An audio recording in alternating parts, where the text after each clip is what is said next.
వి gold trusted gold buyers. మీరు తాకట్టు పెట్టిన బంగారాన్ని విడిపించి ఈ రోజు ఉన్న మార్కెట్ ధరకు కొనబడును. హాయ్ హలో నమస్తే, నేను మీ anchor Shiva. Welcome to iDream media. ఈ పాటికే నా ముందున్న గెస్ట్లు ఎవరో మీకు అర్థమైపోయి ఉంటుంది ప్రోమో చూడడం వల్ల. గత 4-5 నెలల నుంచి యూట్యూబ్లో కానీ ఇన్స్టాగ్రామ్లో కానీ సోషల్ మీడియాలో బాగా వైరల్ అయిన కపుల్, అమర ప్రేమికులు అని అనుకోవచ్చు. మాధురి గారు అండ్ దువ్వాడి శ్రీని గారు ఈరోజు మనతో ఉన్నారు. వాళ్ళిద్దరితో మాట్లాడి మనకి తెలియని విషయాలు తెలుసుకునే ప్రయత్నం అయితే ఈరోజు చేద్దాం. హాయ్ అండి, ఎలా ఉన్నారు? హాయ్ సార్, ఎలా ఉన్నారు? బాగున్నారా? February 14th వస్తుంది వ్యాలంటైన్స్ డే. దాని గురించి కూడా నేను లాస్ట్లో ఒక చిన్న ఇది ఉంది మీ ఇద్దరికి, దాని గురించి కూడా మాట్లాడదాం. హ్యాపీయా? Very very happy. మంచిగా ఆనందంగా ఉన్నారా? సంతోషంగా? ఆల్వేస్. ఎటువంటి ప్రాబ్లమ్స్ ఏం లేవా? ఏం లేదు. ఇద్దరు కలిసి ఉండడం స్టార్ట్ చేశాక ఎలాంటి మార్పులు చూసుకున్నారు మీ ఇద్దరు? చేంజెస్ గడిచిన జీవితంలో నేను ఏదైతే కోల్పోయాను అంటే రాజకీయంగా చాలా అగ్రెసివ్గా, ముక్కుసూటిగా ఎంతటి వ్యక్తి గురించి అయినా సరే పదునైన మాటలతో మాట్లాడటం అలవాటు, ప్రజల పక్షాన పోరాటం అలవాటు. 25 ఏళ్ళుగా 18 సంవత్సరాలు అపోజిషన్ పాత్ర. అపోజిషన్లో కూడా ఉద్యమాలు, కేసులు, జైళ్ళు, 62 రోజుల పాటు జైలు జీవితం కూడా గడిపాను. ఇన్ని గడిపిన నాకు, ప్రజా జీవితాన్ని గడిపిన నాకు, ఎన్నికల్లో కూడా పోటీ చేసిన నాకు ఇంట్లో మాత్రం కొంచెం ఇబ్బంది ఉండేది మానసికంగా. మానసిక ప్రశాంతత లేదు. ఈర్ష్య, అసూయ, ద్వేషాలు, ఆధిపత్య పోరు మధ్యలో నలిగిపోయేవాడిని. సరే, కుటుంబం కదా, ఇవన్నీ దిగమింగుకోవాలి, భరించాలి అని తగ్గే ఆలోచించేవాడిని. కానీ అది పరిధులు దాటి ఇంటి విషయం బయటికి తీసుకురావటం జరిగింది మా ఇంట్లో. అది కార్యకర్తల వరకు, ప్రజల వరకు, ఆఖరికి అధిష్టానం వరకు, ఆఖరికి నా క్యారెక్టర్ అసాసినేషన్ చేసేంత వరకు. ఇలా వచ్చేటప్పుడు కొన్ని ఒంటరితనాన్ని నేను ఎదుర్కోవాల్సి వచ్చింది. ఇంటికి తాళం వేసేసుకోవడం, ఇబ్బందులు పెట్టేటప్పుడు మేమే రాజకీయాల్లోకి తీసుకొచ్చినటువంటి మా కుటుంబం నుంచి ప్రోత్సహించి మహిళల్లోనూ మంచి గౌరవం ఉన్నటువంటి సర్వీసెస్ ఎన్నో సొసైటీలో చేస్తున్నటువంటి మరి మాధురి లాంటి అమ్మాయి ఉంటే పార్టీకి బలం అవుతుందని తీసుకురావడం జరిగింది. తీసుకొచ్చిన తర్వాత ఆమె పనిచేసుకొని వెళ్తున్నటువంటి తీరులో భాగంగా మా కుటుంబం నుంచే పలు విమర్శలు ఎదుర్కొంటూ చాలా ఇబ్బందులు పడాల్సి వచ్చింది. ఏ తప్పు లేనప్పటికీ, ఏ వ్యవహారం మా మధ్యలో లేనప్పటికీ కూడా మా ఇద్దరిని కలుపుతూ మా ఇంటి నుంచే దుష్ప్రచారం స్టార్ట్ అయింది. ఆ పరిస్థితుల్లో ఆమెకు కూడా చాలా ఇబ్బందులు వచ్చాయి. సంఘపరంగా కానీ, కుటుంబ పరంగా కానీ, కన్నవారి దగ్గర, అత్తవారి దగ్గర అందరూ ఇబ్బందులు వచ్చి తను చాలా ఇబ్బందులు ఎదుర్కోవాల్సి వచ్చింది. ఈ ఇబ్బందుల్లో మీ కూడా నన్ను విడిచిపెట్టేయకుండా నాకున్నటువంటి వ్యక్తిగతంగా నేను ఒంటరిగా అయిపోయి మా పలాసాలలో ఉన్నప్పుడు కూడా నా భోజన వ్యవహారాలు కానీ, రాజకీయ వ్యవహారాలు కానీ అన్నీ కూడా చూస్తూ నాకు భరోసానిచ్చింది, ధైర్యంగా ఉంది. ఆ టైంలో నేను కూడా మాధురికి ధైర్యంగా ఉండాలి, ఆమె కూడా ఒంటరి అయిపోయింది, మా వల్లే కదా పోయింది. మా కుటుంబంలో అందరూ బాగానే ఉన్నారు, మా పిల్లలు బాగున్నారు, చదువుకున్నారు, డాక్టర్స్ అయ్యారు, ఆస్తులన్నీ కుటుంబానికి రాసేసాం. ఇలాంటప్పుడు ఈమె ఒంటరిగా ఇబ్బంది పడుతుంది అని నేను భరోసాగా ఉండటం, కలిసి ఉండటం. కలిసి ఉన్న విషయం రాజకీయాల్లో ఉన్నాం కాబట్టి రహస్యంగా ఉంచితే అది కుదిరే పని కాదు. రాజకీయాల్లో ఉండేటప్పుడు మన తాలూకు వ్యక్తిగత విషయాలను కూడా ప్రజలు గమనిస్తుంటారు. కానీ ఈ టైంలో కూడా ఇది ప్రజల్లోకి రావడం కరెక్ట్ విషయం కాదు కదా. అంటే మరి రహస్యంగా దాయటం వల్ల లాభం ఏంటి? మనకు జరిగినటువంటి విషయాన్ని ప్రజల ముందు చెప్పటం కరెక్ట్.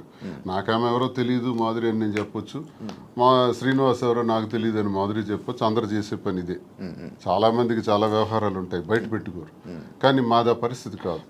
ఒక వ్యవహారం ఇతను ఇలా చేశాడు, ఇలా ప్రవర్తించాడని ఇంటి నుంచే అబ్జెక్షన్స్ వచ్చి గొడవలు పెట్టి దాన్ని రచ్చ చేసేటప్పుడు ఆ మీడియా ముందు నేను కూడా ఫ్యాక్ట్స్ చెప్పాలి. ఎస్, మేము ఈ పరిస్థితుల్లో కలవాల్సి వచ్చింది, మేము కలిసిన ఈ పరిస్థితుల్లో మేము ఈ నిర్ణయం తీసుకోవాల్సి వచ్చింది, మా నిర్ణయం ఇది అని స్పష్టంగా గత 4 నెలల క్రితమే మీడియా ద్వారా పబ్లిక్కి తెలియజేసాం. ఈ విషయం టెక్కల ప్రజలందరికీ తెలుసు, శ్రీకాకుళం జిల్లాలో తెలుసు, రాష్ట్ర ప్రజలకు తెలిసేటప్పుడు కొంత లేట్ అయింది. ఇది వాస్తవాలని మేము చెప్పి నిర్ణయం తీసుకున్నాం. నిర్ణయం తీసుకునే దానిలో చాలా ఒడిదుడుకులు వస్తాయి. ఆ ఒడిదుడుకులను ఎదుర్కొంటాం ధైర్యంగా.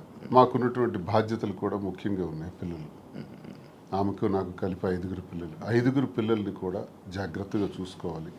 వాళ్ళకి వాళ్ళ జీవితాల్ని, వాళ్ళ చదువులు, వాళ్ళ ఆర్థిక పరిస్థితులు ఎటువంటి ఇబ్బంది లేకుండా చూడాలన్నది మా మొదటి నిర్ణయం. వాళ్ళకు భరోసాగా ఉండాలని. 2, ప్రజలే ఊపిరిగా, రాజకీయమే ఊపిరిగా బ్రతుకుతున్నటువంటి మాకు, మా మీద నమ్ముకున్నటువంటి ప్రజలు, కార్యకర్తలు, అభిమానులు అందరూ ఉన్నారు. వాళ్ళందరినీ కూడా ఒక కంట కనిపెట్టి జాగ్రత్తగా వాళ్ళని చూసుకోవాల్సిన బాధ్యత కూడా మాకుంది. ఈ 2 నిర్ణయాలు తీసుకుని ఈ 2 సమపాళ్లలో చూసుకుంటూ ముందుకెళ్ళాలని మేము నిర్ణయం తీసుకున్నాం. సరే, చాలా హడిల్స్ ఫేస్ చేసాం.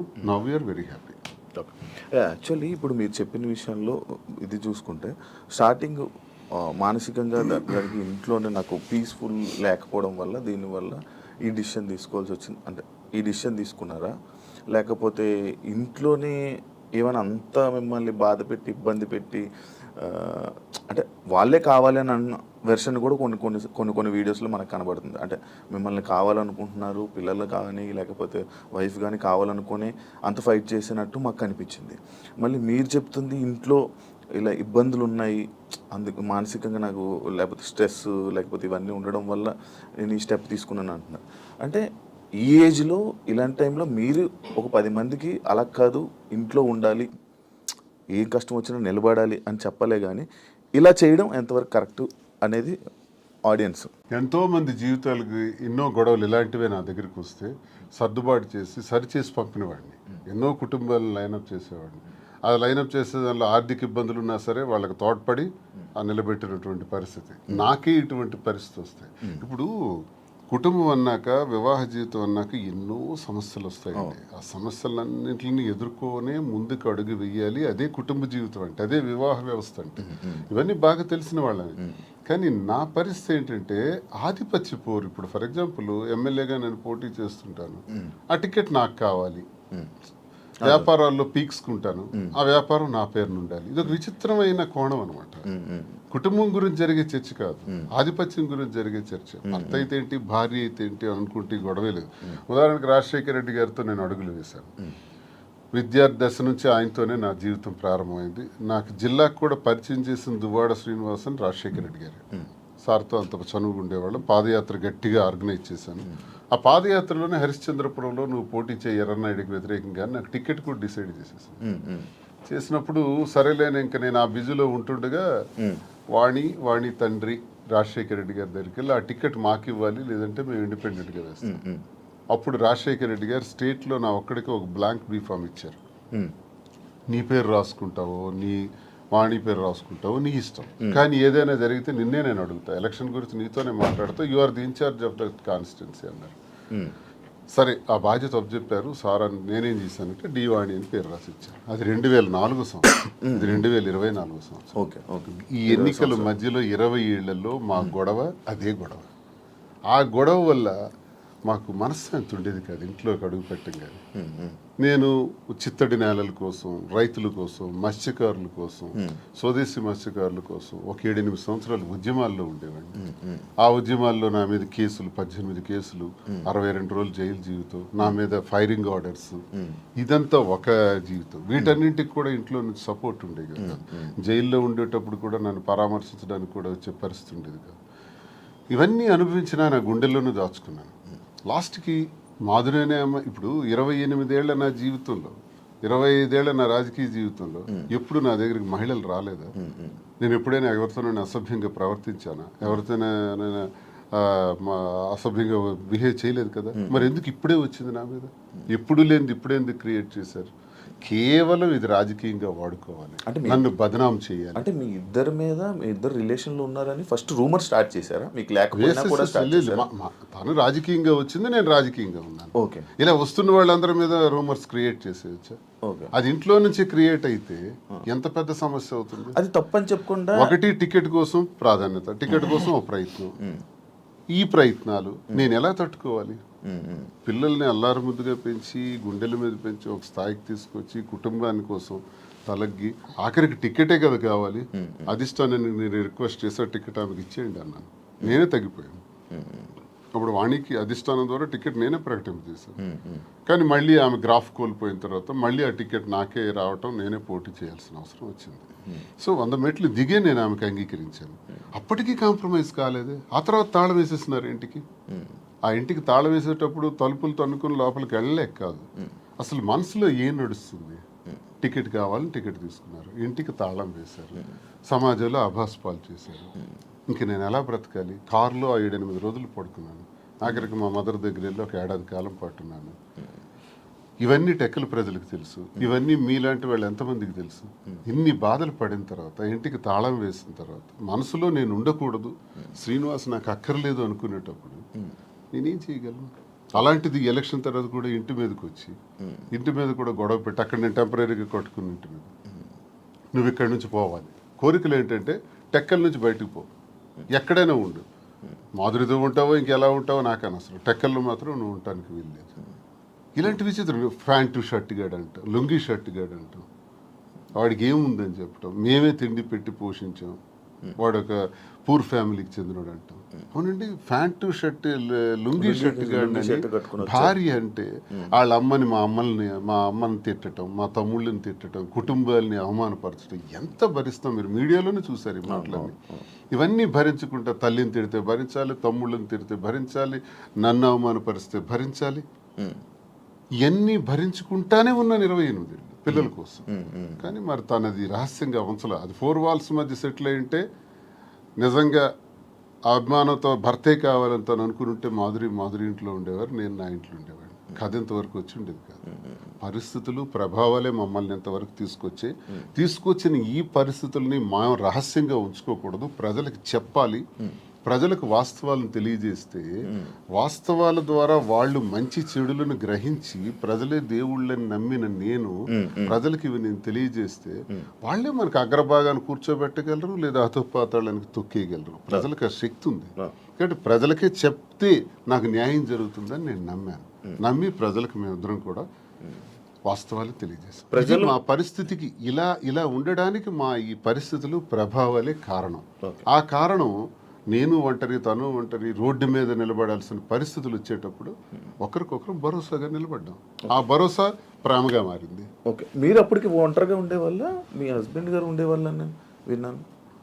లేదు, పాలిటిక్స్కి వచ్చిన తర్వాత కొద్ది రోజుల తర్వాత ఈవిడ డిస్టర్బెన్సెస్ వల్ల నేను కొంచెం ఒంటరిగా ఉండడం జరిగింది.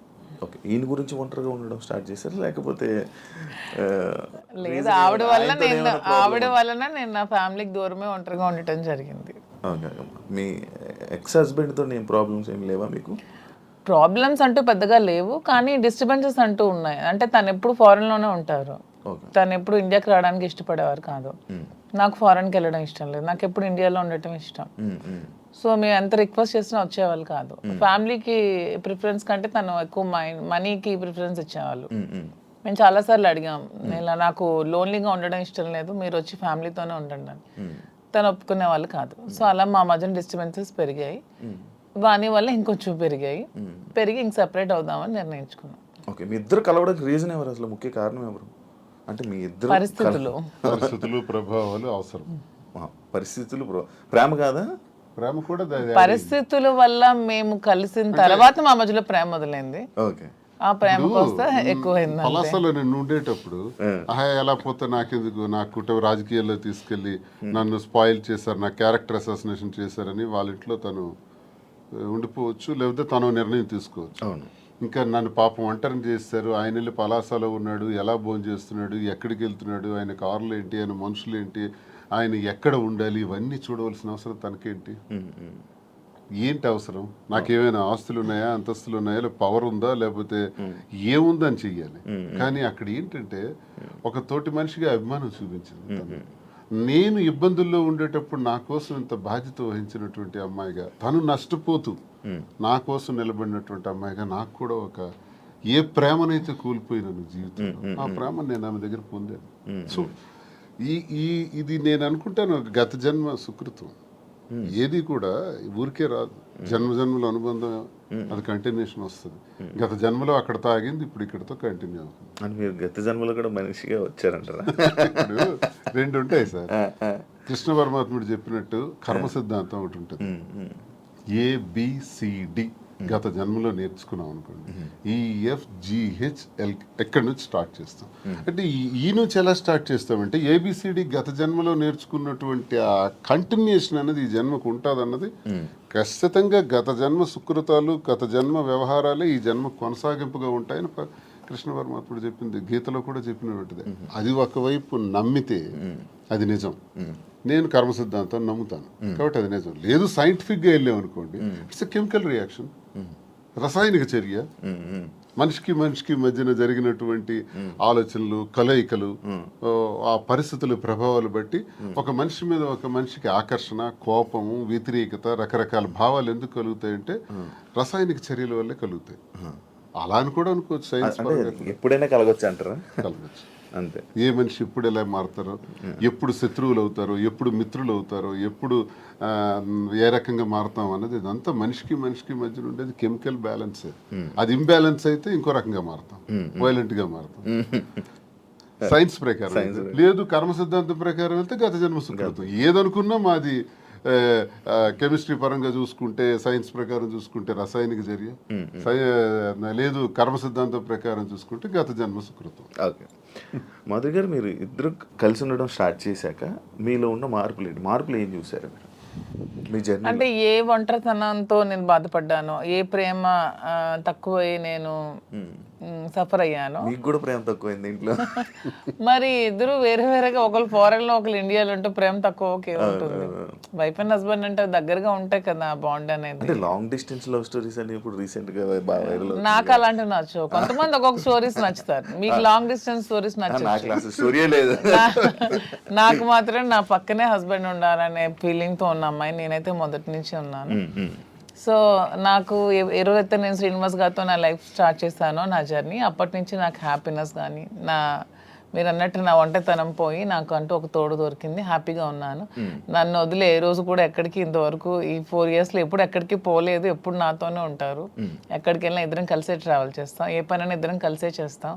ఈవెన్ ఎలక్షన్ క్యాంపెయినింగ్ కానీ ఎక్కడికి వెళ్ళాలని అన్ని ఇద్దరం కలిసే చేస్తాం. నాకు చాలా హ్యాపీగా ఉంది. నేను కోరుకున్న జీవితం నాకు దొరికినట్టు అనిపిస్తుంది. మీ ఇద్దరి మధ్యన హ్యాపీగా ఉండొచ్చు, కానీ సొసైటీ కానీ, లేకపోతే మీరు మిమ్మల్ని నమ్మి ఓట్లు వేయడానికి కానీ, లేకపోతే ఎవరైతే జనాలు ఉన్నారో వాళ్ళ మాటలను మీరు పట్టించుకుంటారా? సొసైటీకి మా వల్ల వచ్చిన ఇబ్బంది ఏంటి నాకు అర్థం కాదు. అంటే మీరు ఏం చూపిద్దామని అనుకుంటున్నారు? ఏం చూపిద్దాం? ఒక హస్బెండ్ తో డిఫరెంట్ ఒక అమ్మాయి, ఒక వైఫ్ తో డిఫరెంట్ అబ్బాయి కలిసి ఇంకొక పెళ్లి చేసుకుంటున్నాం. దానికి ఇంకేం చూపించాలనుకుంటున్నారు ఎవరైనా? దీంట్లో ఏం చూపిద్దాం అని మీరు అనుకుంటున్నారు? ఎందుకు మీరు అందరికీ మీకు ఇది నెగిటివ్ కనిపిస్తుంది? నాకు నా హస్బెండ్ తో డిఫరెన్సెస్ ఉన్నాయి, ఇతనికి ఈమె వైఫ్ తో డిఫరెన్సెస్ ఉన్నాయి. సో మా ఇద్దరం కలిపి ఒకటే అయ్యాం. దానిలో తప్పే ఉంది. ఎంతమంది సెకండ్ మ్యారేజ్ చేసుకోవట్లేదు, 3-4 పెళ్లిళ్ళు చేసుకుంటున్నారు. మేము 2వ పెళ్లి చేసుకున్నాం. దీంట్లో ఎందుకు అంత చెప్పకుండా చేసుకుంటున్నారు? 3 పెళ్లిళ్ళు 4 పెళ్లిళ్ళు చేసుకుంటున్నారు. పెళ్లిలో ఒకనే ప్రెగ్నెంట్లు చేస్తున్నారు, పిల్లల్ని కనేస్తున్నారు, వదిలేస్తున్నారు, వీధిని పడేస్తున్నారు. మేము అవేమీ చేయలేదు. మేము మాకు డిఫరెన్సెస్ ఉన్నాయి, వీళ్ళకి డిఫరెన్స్ ఉన్నాయి. మా పబ్లిక్ చెప్పాం, మా ప్రజలకు చెప్పాం, మా ప్రజలకు చెప్పే మేము మొన్న ఎలక్షన్ చేసాం. ఎలక్షన్లో నేనే దగ్గరుండి చేశాను. వాళ్ళకి అన్ని నా గురించి తెలుసు. మా ఇద్దరిని దగ్గరుండి చేసాం. మా పిల్లల్ని చూసుకున్నాం. వీళ్ళ పిల్లలు పెళ్లి చేస్తారు, వీళ్ళ పిల్లలు సెటిల్మెంట్లు చదివించుకున్నాం. మేము గాలికి వదిలేదు కుటుంబాలకి. వీళ్ళ కుటుంబానికి ఆస్తి మొత్తం ఇచ్చేస్తున్నాడు, రోడ్డు మీదకి వచ్చారు. నేను నా తల్లిదండ్రుల ఆస్తితో నేను ఉన్నాను. నేను హస్బెండ్ నుంచి ఇంతవరకు నేను ₹1 కూడా నేను తీసుకోలేదు ఇంతవరకు. నేను నా పిల్లలు కానీ నాకు కానీ నా పేరెంట్స్ నాకు ఏమైతే నాకు ఆస్తి నాకు వచ్చిందో ఆ యాన్సిస్ట్రల్ ప్రాపర్టీస్ మాత్రమే నేను నాకుతో పెట్టుకున్నాను. మీ ఎవరికి మేము ఏం బాధ పట్టుకున్నా, ఎవరికి ఎందుకు మేమేం దీనివల్ల ఎవరై సఫర్ అయ్యేది ఏముంది? తిరిగి పైగా మా కార్యకర్తలు, మా ప్రజలు మీరు వచ్చి మైక్ పెట్టండి, చాలా చాలా హ్యాపీగా ఉన్నారు. ఎందుకంటే శ్రీనివాస్ గారి ఇంటికి వెళ్ళినప్పుడు ఏదైతే వాళ్ళకి లోటు ఉండేదో, అంటే వాణి సరిగ్గా చూసుకునేది కాదు, ఈవెన్ మంచినీళ్ళు కూడా ఇచ్చేది కాదు. హస్బెండ్కే చూడదు ఆమె, ప్రజలకి ఏం చూస్తుంది? ఇప్పుడు అదేమీ లేదు. నేను ప్రతి ఒక్క కార్యకర్తకి బాగా చూసుకుంటానని వాళ్ళకి నమ్మకం కలిగి నా దగ్గర రావడం స్టార్ట్ చేశారు. నాతో ట్రావెల్ చేస్తున్నారు, నన్ను అభిమానిస్తున్నారు, ఆదరిస్తున్నారు, నన్ను అమ్మలాగా చూసుకుంటున్నారు అందరూ కూడా. ఇప్పుడు 22లో ఈ గొడవ స్టార్ట్ అయింది. 24లో నేను ఎమ్మెల్యే పోటీ చేశాను. నా మీద పోటీ చేసి గెలిచినటువంటి అచ్చెన్నాయుడు రాష్ట్ర తెలుగుదేశం పార్టీ అధ్యక్షుడు ఎన్నికల ముందు ఏం చెప్పాడు? రాష్ట్రంలో హైయెస్ట్ మెజారిటీ నాదే, అబౌట్ 70,000 ఓట్స్ అన్నాడు. నిజానికి కూటమి ప్రభుత్వంలో ఎవడు నామినేషన్ వేసినా 40,000, 50,000, 60,000తో గెలిచారు. మా జిల్లాలోనే 4 ఎమ్మెల్యేలు కొత్తోళ్ళు, మొక్కం తెలియనోళ్ళు కూడా, ధర్మాన ప్రసాద్ లాంటి వ్యక్తి మీద కూడా 3 రోజుల ముందు వచ్చి నామినేషన్ వేసి 54,000 మెజార్టీతో గెలిచాడు. మరి అచ్చెన్నాయుడు ఎంతతో గెలవాలి? కనీసం 70తో గెలవాలి కదా. 30, నా 73,000 ఓట్లు. ఇవన్నీ తెలిసి ప్రజలు నాకెందుకు ఇంకా నైతికంగా బలంగానే ఉంచారు. నైతికంగా అచ్చెన్నాయుడు ఓడిపోయినట్టే. కిందోళ్ళందరికి ఒక్క 15 రోజుల ముందు వచ్చిన వాళ్ళందరికి కూడా 40,000, 50,000 మెజారిటీలు వచ్చి నీకేం 30,000 అంటే ప్రజలే 1,000 వ్యతిరేకించుంటే అచ్చెన్నాయుడికి 70,000 రావాలి కదా. ఇంత వేవ్ లో కూడా అచ్చెన్నాయుడు అతి తక్కువ ఓట్ల తేడాతో గెలిచాడు కదా. సో నేను గతసారి ఎంపీకి పోయినా 3,100 తేడా నాది. వాళ్ళకి మాకు ఎప్పుడు వెరీ లెస్ మార్జిన్, 3,000, 3,500.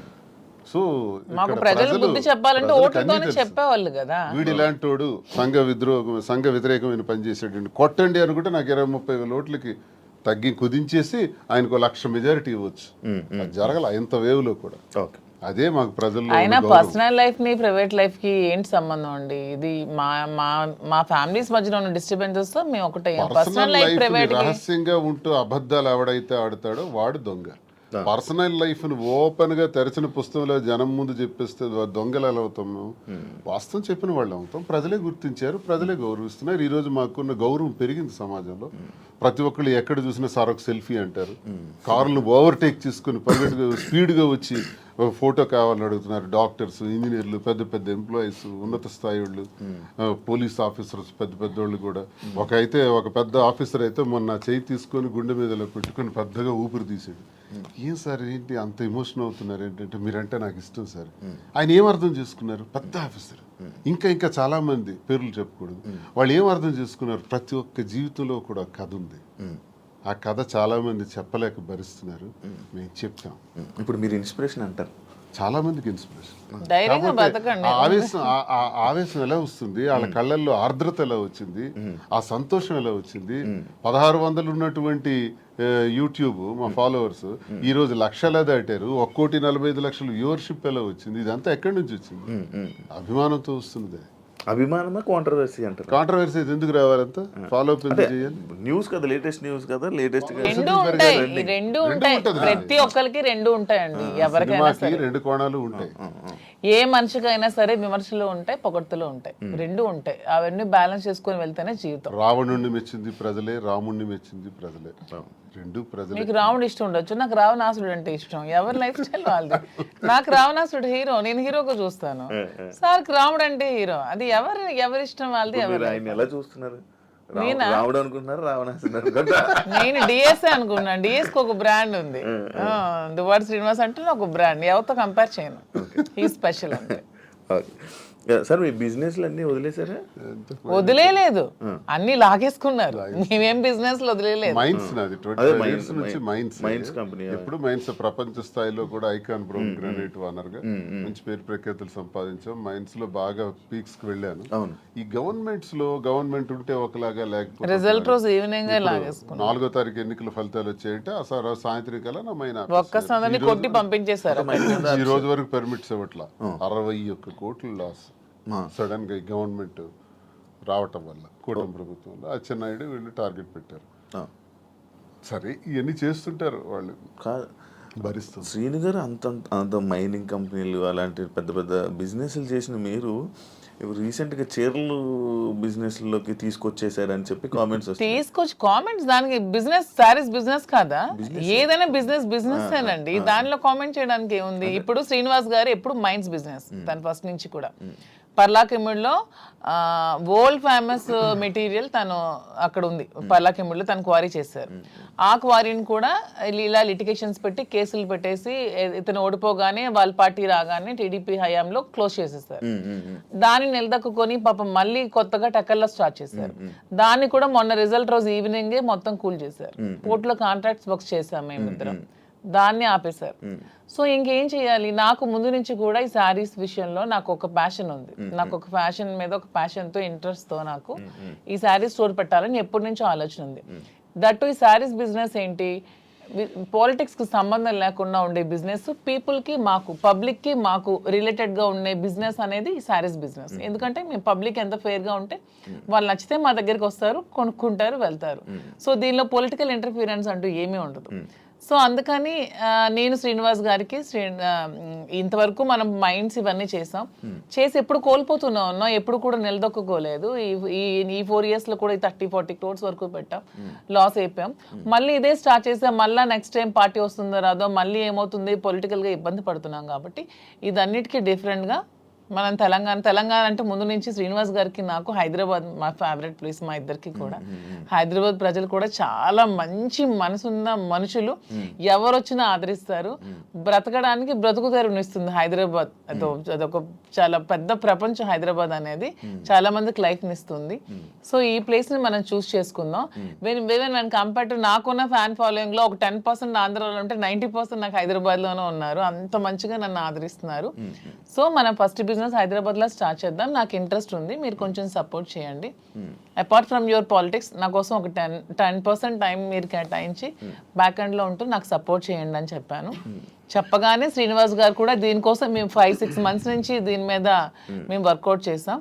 కొన్ని షాప్స్ కి తిరిగాం, వీవర్స్ ప్రైస్ కంటే కూడా వీళ్ళు ఎక్కువ ప్రైస్ కి అమ్ముతున్నారు షాప్స్, రిటైలర్స్. అవన్నీ బ్రేక్ డౌన్ చేసి పబ్లిక్ కి మనకు గుడ్ రిలేషన్షిప్ లా ఉండాలనే ఆలోచనతో డైరెక్ట్ గా వీవర్స్ దగ్గరికి వెళ్ళి మాట్లాడి మేమే మగ్గాలు అవి ఏర్పాటు చేసుకొని మేమే మెటీరియల్ ఇస్తూ వీవర్స్ ని కూడా బ్రతికిద్దామనే ఆలోచనతో వాళ్ళతో శారీస్ మేమే దగ్గరుండి వీవింగ్ చేయించుకొని ఆ ఓవెన్ శారీస్ని పెట్టి మేము శారీ స్టోర్ పెట్టి ఓపెన్ చేసి ప్రజలందరికీ కూడా క్వాలిటీతో అండ్ తక్కువ ప్రైస్లో ఇద్దామని నిర్ణయించుకొని ఈ శారీ స్టోర్ అనేది ఓపెన్ చేస్తున్నాం. ఫస్ట్ బ్రాంచ్ మదీనాగూడలో స్టార్ట్ చేస్తున్నాం. విత్ ఇన్ 3 months జూబ్లీ హిల్స్లో స్టార్ట్ చేస్తాం. విత్ ఇన్ ఇంకొంచెం రోజుల్లో ఇంకొక 4-5 బ్రాంచెస్ కూడా ఎస్టాబ్లిష్ చేయాలన్న ఆలోచనతోనే ఉన్నాం. అంతేగాని శారీస్ బిజినెస్ అనేది తక్కువగా చూడండి, చూడడానికి కాదు.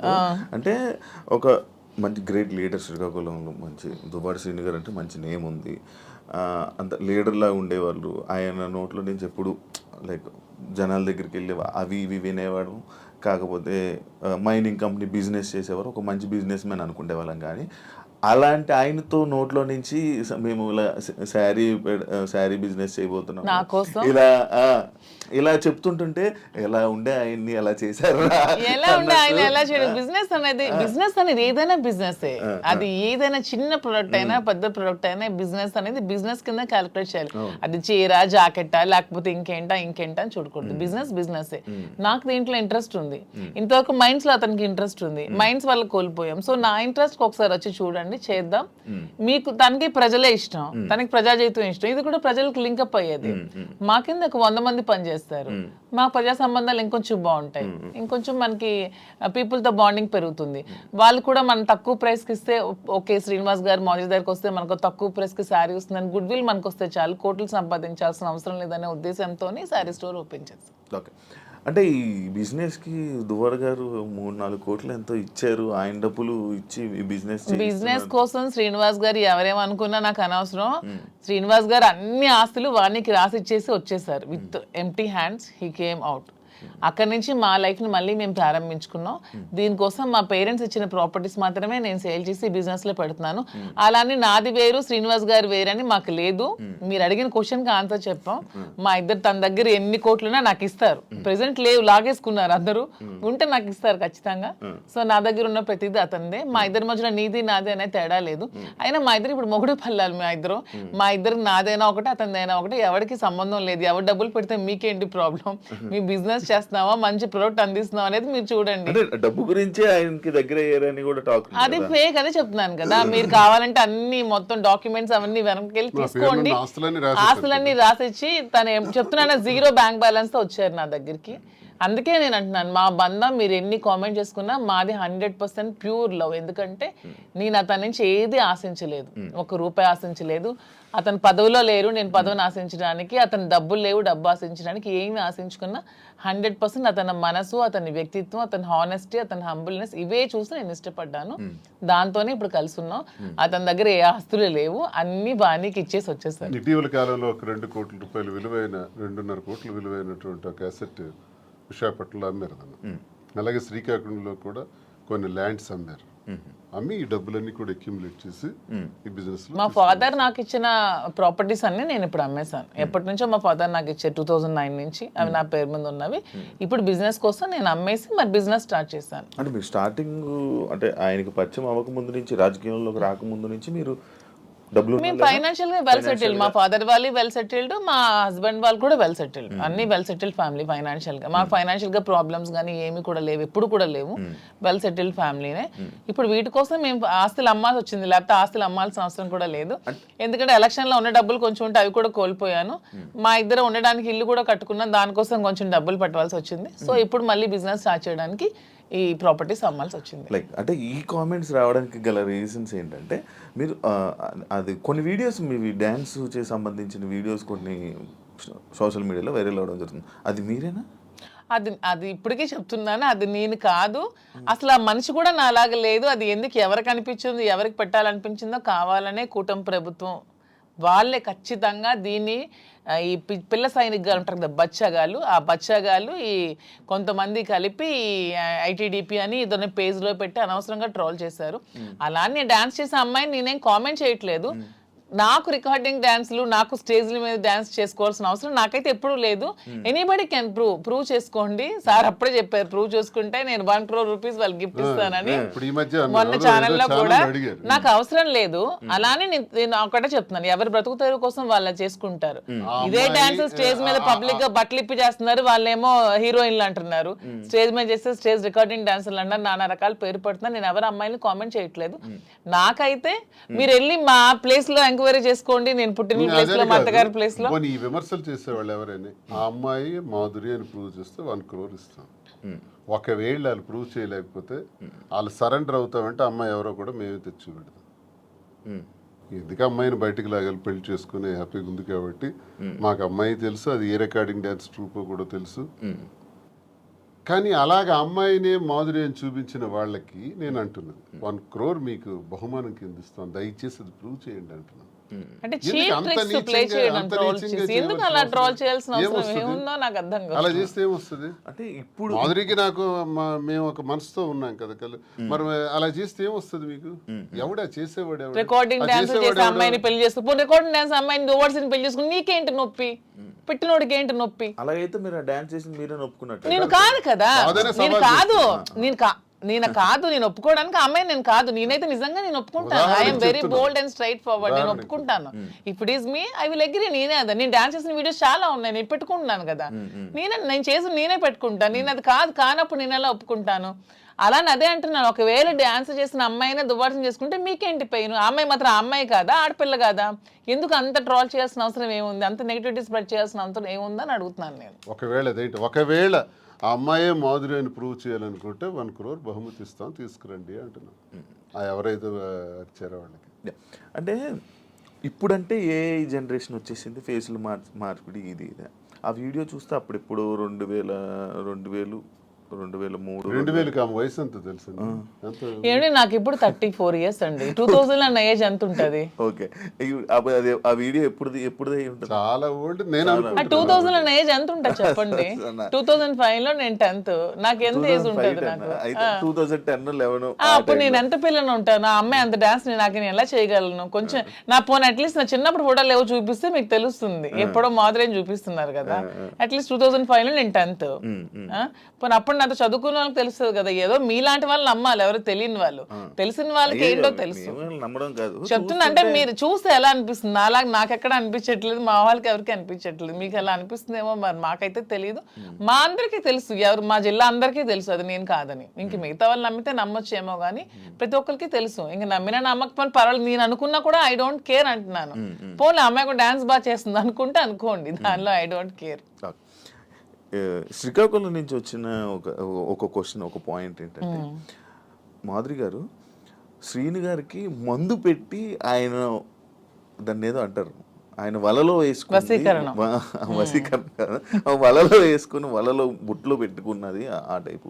సరే, మందు పెట్టి ఇలా చేయడం వల్ల, లేకపోతే ఈ ఏజ్ లోనే ఆయనకి అవసరం ఏంటి? సరే ఓకే, ఎవడైతే క్వశ్చన్ అడిగాడో వాడికి ఒకటి అడుగుతున్నాను. రే మందు పెట్టి శ్రీనివాస్ దగ్గర నేనేం తీసుకోవాలో చెప్పండి అని అడుగుతున్నాను. డబ్బుందా? లేదు. పోనీ అట్లీస్ట్ ఏజా లేదు. అంటే ఇప్పుడు డబ్బు లేదు కానీ స్టార్టింగ్ లో ఆయన దగ్గర డబ్బు ఉండేది. ఇప్పుడు నేను వచ్చినప్పుడు ఏం లేదే. 2022లోనే ఇచ్చేసారా మీరు? ముందు నుంచి వాళ్ళ ప్రాపర్టీస్ అన్ని ఉన్నాయి. ఏ రోజు కూడా నేను 1 రూపీ కూడా అతని దగ్గర తీసుకోలేదు. తన పేరునే ఉన్నాయి, తర్వాత మిగతా రాసేస్తాను. రీసెంట్ గా 4 నెలల క్రితం జాఫర్ గారికి ఇంటర్వ్యూ ఇచ్చిన టైంలో కూడా she saying everything false allegations అండి. నాకేం రాసి ఇవ్వలేదు, నాకు అసలు ఏం లేదు, ఆయన ఇలా దూరం ఉండి ఇలాగా ఇల్లు ఇచ్చేసాను, ఈ ఇల్లు ఇచ్చేసాను అని చెప్తున్నారా తప్ప నాకు ఎటువంటి ఆ ఇంట్లో ప్రాపర్టీ ఏమి ఇవ్వలేదు. ఆ ఫ్యాక్టరీ రాసేసిన డాక్యుమెంట్స్ ఉన్నాయి. ఎన్నికలకు ముందే, ఎన్నికలకు 20-25 డేస్ ముందే రాసేసాను. అన్ని నా పేరున ఏదైతే ఉన్నాయో నా పేరున మీరు ఇవి తీయండి. మా ఎఫిడవిట్ వేస్తాం కదా, ఎమ్మెల్యేగా పోటీ చేసినప్పుడు ఎఫిడవిట్ లో ఏ అసెట్స్ ఉన్నాయో మీకు తెలుస్తాయి. ఆ అసెట్స్ ఈ రోజుకి నా పేరున ఉంటే you can anybody can challenge. ఈ రోజు ఆ అసెట్స్ నా పేరున ఉండాలి కదా. మొన్న నా పేరున ఎఫిడవిట్ లో ఎమ్మెల్యేగా పోటీ చేసినప్పుడు ఉండే అసెట్స్ ఇప్పుడు ఎందుకు లేవు? ఏమైనా అసెట్స్ తన పేరున ఉన్నాయో లేదో ఒకసారి వెరిఫై చేయండి, తెలుస్తుంది. ఎవిడెన్స్ ఉంటుంది కదా ప్రతిదానికి. అదే ఆ కామెంట్ పెట్టినోడికి అడుగుతున్నాను. శ్రీనివాస్ గారిని మందు పెట్టి తీసుకోవడానికి ఏముంది? సరే మీరు ఇప్పుడు అన్ని ఆస్తులు రాస్తారు కదా, ఇప్పుడు అన్ని ఆస్తులు రాసేసి ఉన్నారని చెప్తున్నారు కదా, మరి ఇప్పుడు అన్ని ఆస్తులు రాసాక నా ఆస్తులు అమ్మి పెట్టి ఉండాల్సిన అవసరం నాకేముంది? వాడు ఎవడైతే కామెంట్ పెట్టాడో వాడికి 2 క్వశ్చన్స్ అడుగుతున్నాను. ఒకటి, ఆస్తుల కోసమే తీసుకొని ఉంటే అతని ఆస్తులన్నీ వదిలేసి వచ్చాక నా ఆస్తులు అమ్మి అతని దగ్గర ఉండాల్సిన అవసరం ఏముందని ఎవడైతే కామెంట్ పెట్టాడో వాడికి అడుగుతున్నాను. ఇంకొకటి పాయింట్, మీ మహేష్ ఎక్స్ హస్బెండ్ ఎవరైతే ఉన్నారో ఆయన స్టార్టింగ్ లో వచ్చారు ఏంటి దానికోసం ఇప్పుడు నేను చెప్పి నేను అరిగిపోయాను అతను చెప్పిన కామెంట్స్ కోసం. స్టార్టింగ్ లో వచ్చారు, ఈ మధ్య అసలు కనిపించట్లేదు. ఏమైనా డబ్బులు ఇచ్చి వాళ్ళని ఆయన్ని మేనేజ్ చేశారు? డబ్బులు ఇచ్చి మేనేజ్ చేయడానికి they are well settled family. వాళ్ళు ఆర్థోడాక్స్ ఫ్యామిలీ, రిచ్, టెక్కలకే రిచ్ వాళ్ళు.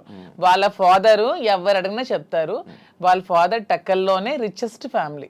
వాళ్ళ ఫాదర్ కి 100 acres ఉండేవి. మనకంత స్థితిలో ఏమీ లేము. ఫస్ట్ లాయర్ శ్రీకాకుళం డిస్ట్రిక్ట్ మొత్తానికి మొదటి లాయర్ అతనే. హైకోర్టు నుంచి జడ్జెస్ కూడా వచ్చి అతనికి సన్మానం చేశారు. అతను ఇప్పుడు ఎక్స్పైర్ అయ్యారు. కానీ రిచెస్ట్ ఫ్యామిలీ వాళ్ళు. తలగాములు ఇప్పటికీ వాళ్ళకి ల్యాండ్ అసెట్స్ అన్నీ ఉన్నాయి. వాళ్ళకి ఏం డబ్బులు అవ్వాల్సిన అవసరం లేదు. తను చక్కగా మెరైన్ చీఫ్ ఇంజనీర్ జాబ్ చేసుకుంటున్నాడు, హ్యాపీగా ఫారెన్ లో ఉన్నాడు. 1 రూపీ కూడా వాళ్ళకి ఇవ్వాల్సిన అవసరం తప్పు. మేము ఇలా ఉన్నదానికి వాళ్ళ ఫ్యామిలీని బ్లేమ్ చేయకూడదు, అది చాలా తప్పు. వాళ్ళ ఫ్యామిలీ చాలా మంచి ఫ్యామిలీ. వాళ్ళేం ఫైనాన్షియల్ గా మా దగ్గర ఏముందని మీ వాళ్ళకి ఇవ్వడానికి? ఇప్పుడు మ్యూచువల్ అండర్స్టాండింగ్, మేము మ్యూచువల్ కన్సర్న్ తోనే మేము విడిపోయాం. మా దగ్గర ఏముంది మీ వాళ్ళకి ఇవ్వడానికి? ఇప్పుడు ఎవరు చేయాల్సిన అవసరం లేదు. వాళ్ళు అమ్ముతున్నాం, అదే ఆస్తులు బిజినెస్ కోసం ఆస్తులు అమ్ముతున్నాం. చాలా వరకు అమ్మాలి, పెట్టుబడులు చాలా ఎక్కువ అవసరం కదా, కొంచెం భారీగానే చేయాలనుకుంటున్నాం కాబట్టి బిజినెస్. సో అందుకని వాళ్ళని తప్పు పట్టడం అనేది చాలా తప్పు. వాళ్ళని ఎవరైతే కామెంట్ చేస్తారు దేవుడు కూడా క్షమించుడు అలా అంటే, అది చాలా తప్పు. వాళ్ళని ఇందులో లాక్కూడదు. ఇప్పుడు మీరు పూర్తిగా హైదరాబాద్ లో ఉంటారా లేకపోతే ఇక్కడ? శ్రీనివాస్ గారు కంప్లీట్ గా అక్కడే ఉంటారండి. నేను హైదరాబాద్ లో ఉంటూ చూసుకుంటాను. శ్రీనివాస్ గారు అవసరం ఇక్కడ ఏదైనా నాకు ఉందనిపించినప్పుడు తను వచ్చి వెళ్తూ వస్తుంటాను. మీరైతే ఇక్కడే? నేను ఇక్కడే ఉంటాను హైదరాబాద్ లో. బట్ ఇక్కడ చాలా మంది బొటిక్లు ఉన్నాయి. లైక్ మీది కూడా ఒక బొటిక్ లాంటిదే కదా? నాది బొటిక్ కాదండి, కంప్లీట్ స్టోర్. ఇక్కడ చాలా స్టోర్స్ ఉన్నాయి, చాలా బొటిక్స్ ఉన్నాయి. ఇప్పుడు యూత్ కానీ లేకపోతే ఇప్పుడు రీసెంట్ టైమ్స్లో అందరూ బొటిక్స్ వైపు లేకపోతే అటువైపు ఎక్కువ అవగాహన చూపిస్తున్నారు. లైక్ అవి తీసుకుందాం, అవి చేసుకుందాం అనేవి. బట్ మీది ఎందుకు సక్సెస్ అవుతుందని అనుకుంటున్నారు? మీరు అన్ని ఉండగా మీ దగ్గరికి ఎందుకు రావాలి? ఆఫ్ కోర్స్ కరెక్ట్ పాయింట్ అడిగారు. అన్ని ఉండగా నేను సక్సెస్ అవుతానని నమ్మకం నాకుంది. ఎందుకంటే నేను ఫస్ట్ ఆఫ్ ఆల్ నేను ప్రతి ఉమెన్ కి కూడా క్వాలిటీ ప్రొడక్ట్ ఇవ్వాలనుకుంటున్నాను. కొన్ని వెరైటీస్ ఉన్నాయి, టస్సెస్, ఆర్గాంజాస్, రాసిల్స్, చాలా వెరైటీస్ ఉంటాయి. కానీ దాంట్లో అందరూ చాలా మంది ప్యూర్ ఇవ్వకుండా డూప్లికేట్స్ ఇస్తున్నారు. ఫస్ట్ ఫీల్ అనేది ఉమెన్ గా కంఫర్ట్ మాకు ఉంటుంది. మీకు నచ్చినా నచ్చకపోయినా ఫస్ట్ కట్టుకునేటప్పుడు శారీ అనేది మా కంఫర్ట్, మాకు నచ్చాలి, మాకు అది తెలియాలి. ఈ ప్యూరిటీ అనేది నాకు తెలియాలి. శారీ ప్యూరిటీ కానీ శారీ కంఫర్ట్ కానీ నాకు తెలియాలి. అదే మేము థీమ్తో ఫస్ట్ నేను ప్యూరిటీ అనేది కస్టమర్కి ఇవ్వాలనుకుంటున్నాను. సో ఈ సోకాల్డ్ ఈ షాప్స్, ఈ బొటిక్స్ లాగా డబ్బుల కోసం మేము వ్యాపారం చేయట్లేదు. మాధురి దగ్గరికి వెళ్తే మాకు ఖచ్చితంగా ఒక మంచి క్వాలిటీ తక్కువ రేట్లో బడ్జెట్లో వస్తుందనే నేను మోటోనే పెట్టుకున్నప్పుడు when compare to other shops నా దగ్గర రేట్ తక్కువ ఉన్నప్పుడు కస్టమర్ అనేవాళ్ళు నా దగ్గరికే వస్తారు. వచ్చినప్పుడు వాళ్ళు వెళ్ళేటప్పుడు హ్యాపీగా వెళ్తారు. సో వెళ్ళేటప్పుడు మళ్ళీ సెకండ్ టైం వస్తారు. నేను కూడా ప్రతి బ్రాండ్స్కి ఏదో హీరోయిన్స్ను సెలబ్రిటీనే పెట్టుకునే వదిలే నా కస్టమర్స్ని నేను బ్రాండ్గా పెట్టుకుంటే వాళ్ళకే తక్కువ రేట్కి ఇస్తే వాళ్ళే నా కస్టమర్స్ నాకు బ్రాండ్ అంబాసిడర్స్ అవుతారు. వాళ్ళే 10 మందికి వెళ్ళి చెప్తారు, వాళ్ళు ఇంకొంతమందికి చెప్తారు పలానా దగ్గర షాప్లో తక్కువ రేట్ ఉంది, బాగుంది, క్వాలిటీ ఉంది, ప్యూర్ ఉంది, అప్పుడు నా దగ్గరికి వస్తారు. సో కస్టమర్స్ నా బ్రాండ్ అంబాసిడర్స్. దీన్ని ఎవరిని బ్రాండ్ అంబాసిడర్స్ కూడా పెట్టుకోవట్లేదు. ఇప్పుడు నా దానికి నేనే బ్రాండ్ అంబాసిడర్గా ఉన్నాను. ఫ్యూచర్లో నా కస్టమర్స్నే బ్రాండ్ అంబాసిడర్గా చేసుకుందాం అనుకున్నా. నేనే మోడల్స్ని కానీ హీరోయిన్స్ని కానీ అవన్నీ కూడా చేసుకోవట్లేదు. వాళ్ళకి ఆ కోట్లు లక్షలు ఇచ్చే బదులు నా కస్టమర్ తక్కువ ప్రైస్లో ఇస్తే వాళ్ళే నా బ్రాండ్ అంబాసిడర్గా ఉంటారని నేను అనుకుంటున్నాను. సో ప్యూరిటీ, క్వాలిటీ, రేట్ రీజనబుల్గా ఉన్నప్పుడు నా దగ్గర కాకుండా కస్టమర్ ఎక్కడికో ఎందుకు వెళ్తాడు? నాకు డబ్బులు అవసరం లేదు, నాకు కావాల్సింది గుడ్ విల్, ప్రజలతో సత్సంబంధాలు బాగుండాలి. ఎందుకంటే మేము రాజకీయంగా ప్రజా జీవితంలోంచి వచ్చాం కాబట్టి ప్రజలతోనే మా జీవితం ఎక్కువ ముడిపడి ఉంది కాబట్టి ప్రజలకి ఏం కావాలి, ఎలా ఉంటే మేము నచ్చుతాం అనేది మాకు ముందు నుంచి తెలుసు కాబట్టి మేము వాళ్ళతో ఉన్న రిలేషన్షిప్ మెయింటైన్ చేయాలనుకుంటున్నాం కాబట్టి వాళ్ళకి మేము తక్కువ ప్రైస్లో క్వాలిటీ శారీ ఇచ్చి ఓకే మాధురి దగ్గర శారీ బాగుంటుందన్న goodwill within few days లో సంపాదించుకుంటాను. అప్పుడు మీరే రేట్ పెంచిన జనాలు తెలిసిపోతుంది ఖచ్చితంగా. అది నాకు అవసరం లేదంటున్నాను. ఇప్పుడు నాకు అసలు లాభం లేకుండా ఇప్పుడు వీవర్స్ దగ్గర నుంచి 10,000కి వచ్చినప్పుడు కొన్ని షాప్స్ లో ఎక్కువ లాభాపేక్షతో అవి 1,00,000కి 2 లక్షలకి అమ్ముతున్నారు. అలా కాకుండా ట్రాన్స్పోర్ట్ కి మాకున్న గమనించింది అంటే మాధురికి ఫ్యాషన్ పట్ల ఎక్కువ ప్యాషన్ ఉంది కాబట్టి నేను బిజినెస్లో రంగంలో నాకు కొంత అనుభవం బట్టి నేనేం చెప్పానంటే మనకి ఎప్పుడు కూడా క్వాలిటీ ఉండాలి, నాణ్యత ఉండాలి. అసలు ఏంటి ఈ రంగం ఏంటి, అసలు ఈ శారీ ఫీల్డ్ ఏంటి, ఈ పట్టు ఫీల్డ్ ఏంటి, పట్టు సిల్క్ ఏంటి ఒకసారి నా కళ్ళారా చూడాలని నీకు తెలుసు కాబట్టి నేను తర్వాత వెళ్ళాను. వారణాసి వెళ్ళాము, కోల్కతా వెళ్ళాము, తర్వాత ఇది ధర్మవరం వెళ్ళాము, కంచి, బెంగళూరు, సేలం, కోయంబత్తూర్, ఇలాగ చాలా ప్లేసులు, యాడికి ఇలాంటి ప్లేసుల్లోకి వెళ్ళి డైరెక్ట్గా మగ్గందారుల దగ్గరికి, నేతన్నల దగ్గరికి వెళ్ళాం. నేతన్న పరిస్థితి మేము అక్కడ చూస్తే ఆయన కష్టపడి ఆ నేసే చీర, ఒక చీర నేయటానికంట 1 నెల రోజులు కూడా పడుతుంది, 2 నెలలు పడుతుంది, కొన్ని చీరలు 15 రోజులు పడుతుంది. ఆ చీర ఇంత కష్టపడుతున్నావు కదా, నువ్వెంత అన్నా సంపాదిస్తున్నావు, నీకెంత ఇస్తున్నారంటే ఆయన చెప్పే లెక్కలు చూస్తే ఆయన కూలి కూడా ఆయనకి చాలట్లా, మళ్ళీ కూలి బ్రతికే. అంటే ఇక్కడ నేను అబ్జర్వ్ చేసింది అంటే ప్రజా జీవితం గడిపిన మాకు ఇంత కష్టపడి ఒక క్వాలిటీ శారీ 15 రోజులు కష్టపడి, 24 రోజులు కష్టపడి చేస్తే ఆయనకు మిగిలింది కూల, అంతకన్నా పెద్దోడు కాడా? నెంబర్ 1. మరొకరు కూడా ఇక్కడ నష్టపోతున్నారు. ఆయన తయారు చేసినటువంటి ఆ శారీని ఉదాహరణకు ఒక 50,000కి అతనికి ఇచ్చి కొన్నారనుకోండి మధ్య దళారీలు, అది తెచ్చి హైదరాబాద్లో 3 లక్షలకు అమ్ముతున్నారు. మీకు తెలిసిన అంటే ఎన్ని రెట్లు ఎక్స్ట్రా అమ్మారు? 5-6 రెట్లు ఎక్స్ట్రా అమ్మేటప్పుడు నష్టపోయే మరో వ్యక్తి ఎవరంటే కస్టమర్. నేతన్న నష్టపోతున్నాడు, కస్టమర్ నష్టపోతున్నాడు. ఇది నేను గమనించింది. నేనేం చెప్పానంటే మనం లాభాపేక్షతో లాభాలు సంపాదించేయాలనుకుంటే 1,00,000 వ్యాపారాలు ఉంటాయి. నాకు తెలుసు చాలా వ్యాపారాలు ఉన్నాయి. ఇందులో నువ్వు ఇంట్రెస్ట్ పెడుతున్నావు కాబట్టి ఇందులో చెయ్యాలి అనుకుంటే నా తాలూకు ఉద్దేశం అంటే నాణ్యత, ప్రాధాన్యత. నాణ్యతే ప్రామాణికం. ఈ 2 మైండ్లో ఎప్పుడు పెట్టుకో. Quality is our predominance. ఈ 2 బ్రెయిన్లో పెట్టుకుని ఆ ఏదైతే నేతన్న దగ్గర తీసుకుంటున్నామో ఆ నేతన్నకి మనం ఆర్థికంగా సహకరించి మరికొంత వెసులుబాటునిచ్చి అతను ఆ నేసేటట్లు చేసి అవన్నీ కలెక్ట్ చేద్దామని చెప్పి ఇప్పుడు 4-5 నెలల్లో మొత్తం దేశం నలుమూల నుంచి కలెక్ట్ చేసి దాన్ని స్టోర్లో పెట్టేటప్పుడు దానికి జిఎస్టీలు, ట్రాన్స్పోర్ట్ ఛార్జెస్, ప్రాఫిట్స్, మెయింటెనెన్స్ అన్నీ వేసుకుంటే 50,000 రూపాయల సారీని ఎంత కమ్మొచ్చు? 80,000కి అమ్మండి, 90,000కి అమ్మండి, అయితే 1,00,000కి అమ్మండి. 3 లక్షలు ఏంటండి? ఇది మోసం కదా కస్టమర్కి. మరి 3 లక్షలకు అమ్మిన లాభంలో కొంతైనా నేతనికి ఇస్తున్నావా? అది కూడా నష్టమే కదా నేతనికి. ఈ 2 ఆలోచించి ఈ 2 బ్యాలెన్స్ చేసి బిజినెస్ సక్సెస్ఫుల్గా రన్ అవ్వాలంటే వ్యాపారం పెట్టిన తర్వాత ఆ వ్యాపార యజమాని ఎవరన్నది జనానికి తెలుస్తుంది. వ్యాపారం పెట్టక ముందే మేమెవరమో జనానికి తెలుసు. కాబట్టి మా మీద ఒక ఎక్స్పెక్టేషన్ ఉంటుంది, ఒక నమ్మకంతో మా దగ్గరికి వచ్చేటప్పుడు ఆ కస్టమర్ ఆ కళ్ళల్లో నేను సరైన ప్రైస్ ఇచ్చాను అన్నటువంటి ఆనందాన్ని మేము చూడాలి. అరే నేను ఈ స్టోర్కి వచ్చి చాలా ఎక్కువ డబ్బులు ఇచ్చేసాననే బాధని ఎక్కడ ఏ కళ్ళల్లో కూడా మనం చూడకూడదు అన్నది మా ప్రధానమైనటువంటి ఉద్దేశం.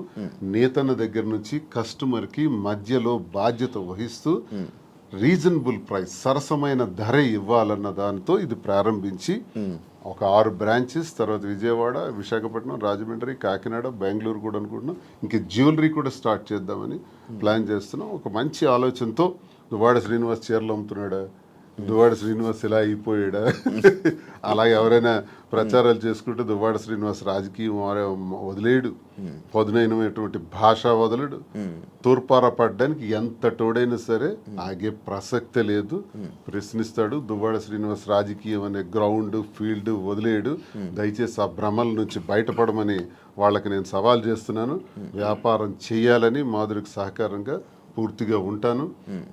తాను చేసే ఈ పట్టు సిల్క్స్లో ఈ స్టోర్స్ని బాగా డెవలప్ చేసే విధంగా, దాంతోపాటు యాడింగ్ జ్యువెలరీ కూడా, విమెన్కి కావాల్సిన వాటి పైన ఆమెకి జ్యువెలరీలో కూడా బాగా నాలెడ్జ్ ఉంది కాబట్టి అవి కూడా పెట్టి అవి కూడా సరసమైన ధరలకి ఇచ్చే విధంగా మేము చేస్తామే తప్ప లాభాపేక్ష కోసం ఏదో అలా తప్పుడు పద్ధతుల్లో లాభం సంపాదించాలనే ఉద్దేశం కదా. అలా అనుకుంటే చాలా వ్యాపారాలు ఉన్నాయి. మా ఉద్దేశం అందుకే కాంచీపురం ఒకళా సిల్క్స్ అని కూడా పేరు పెట్టాం.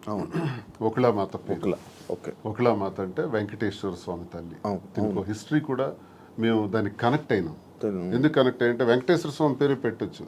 నేను వెంకటేశ్వర స్వామి భక్తులు, మేము స్వామి భక్తులుగా స్వామి వారి తల్లి పేరు ఒకళామాత పెడదామని. ఎందుకంటే ఒక చిన్న స్టోరీ ఉంది. ఒకళామాత ద్వాపర యుగం ముందు యశోదాదేవిగా కృష్ణుడికి తల్లిగా పుట్టారు. మరి కృష్ణుడికి ఆ యుగధర్మం ప్రకారం, ఆ అవతారం తాలూకా పద్ధతి ప్రకారం ఆయనకి చాలా వివాహాలు జరిగాయి. ఆ వివాహాల్లో ఎక్కడా కూడా యశోదాదేవి పాత్ర లేదు.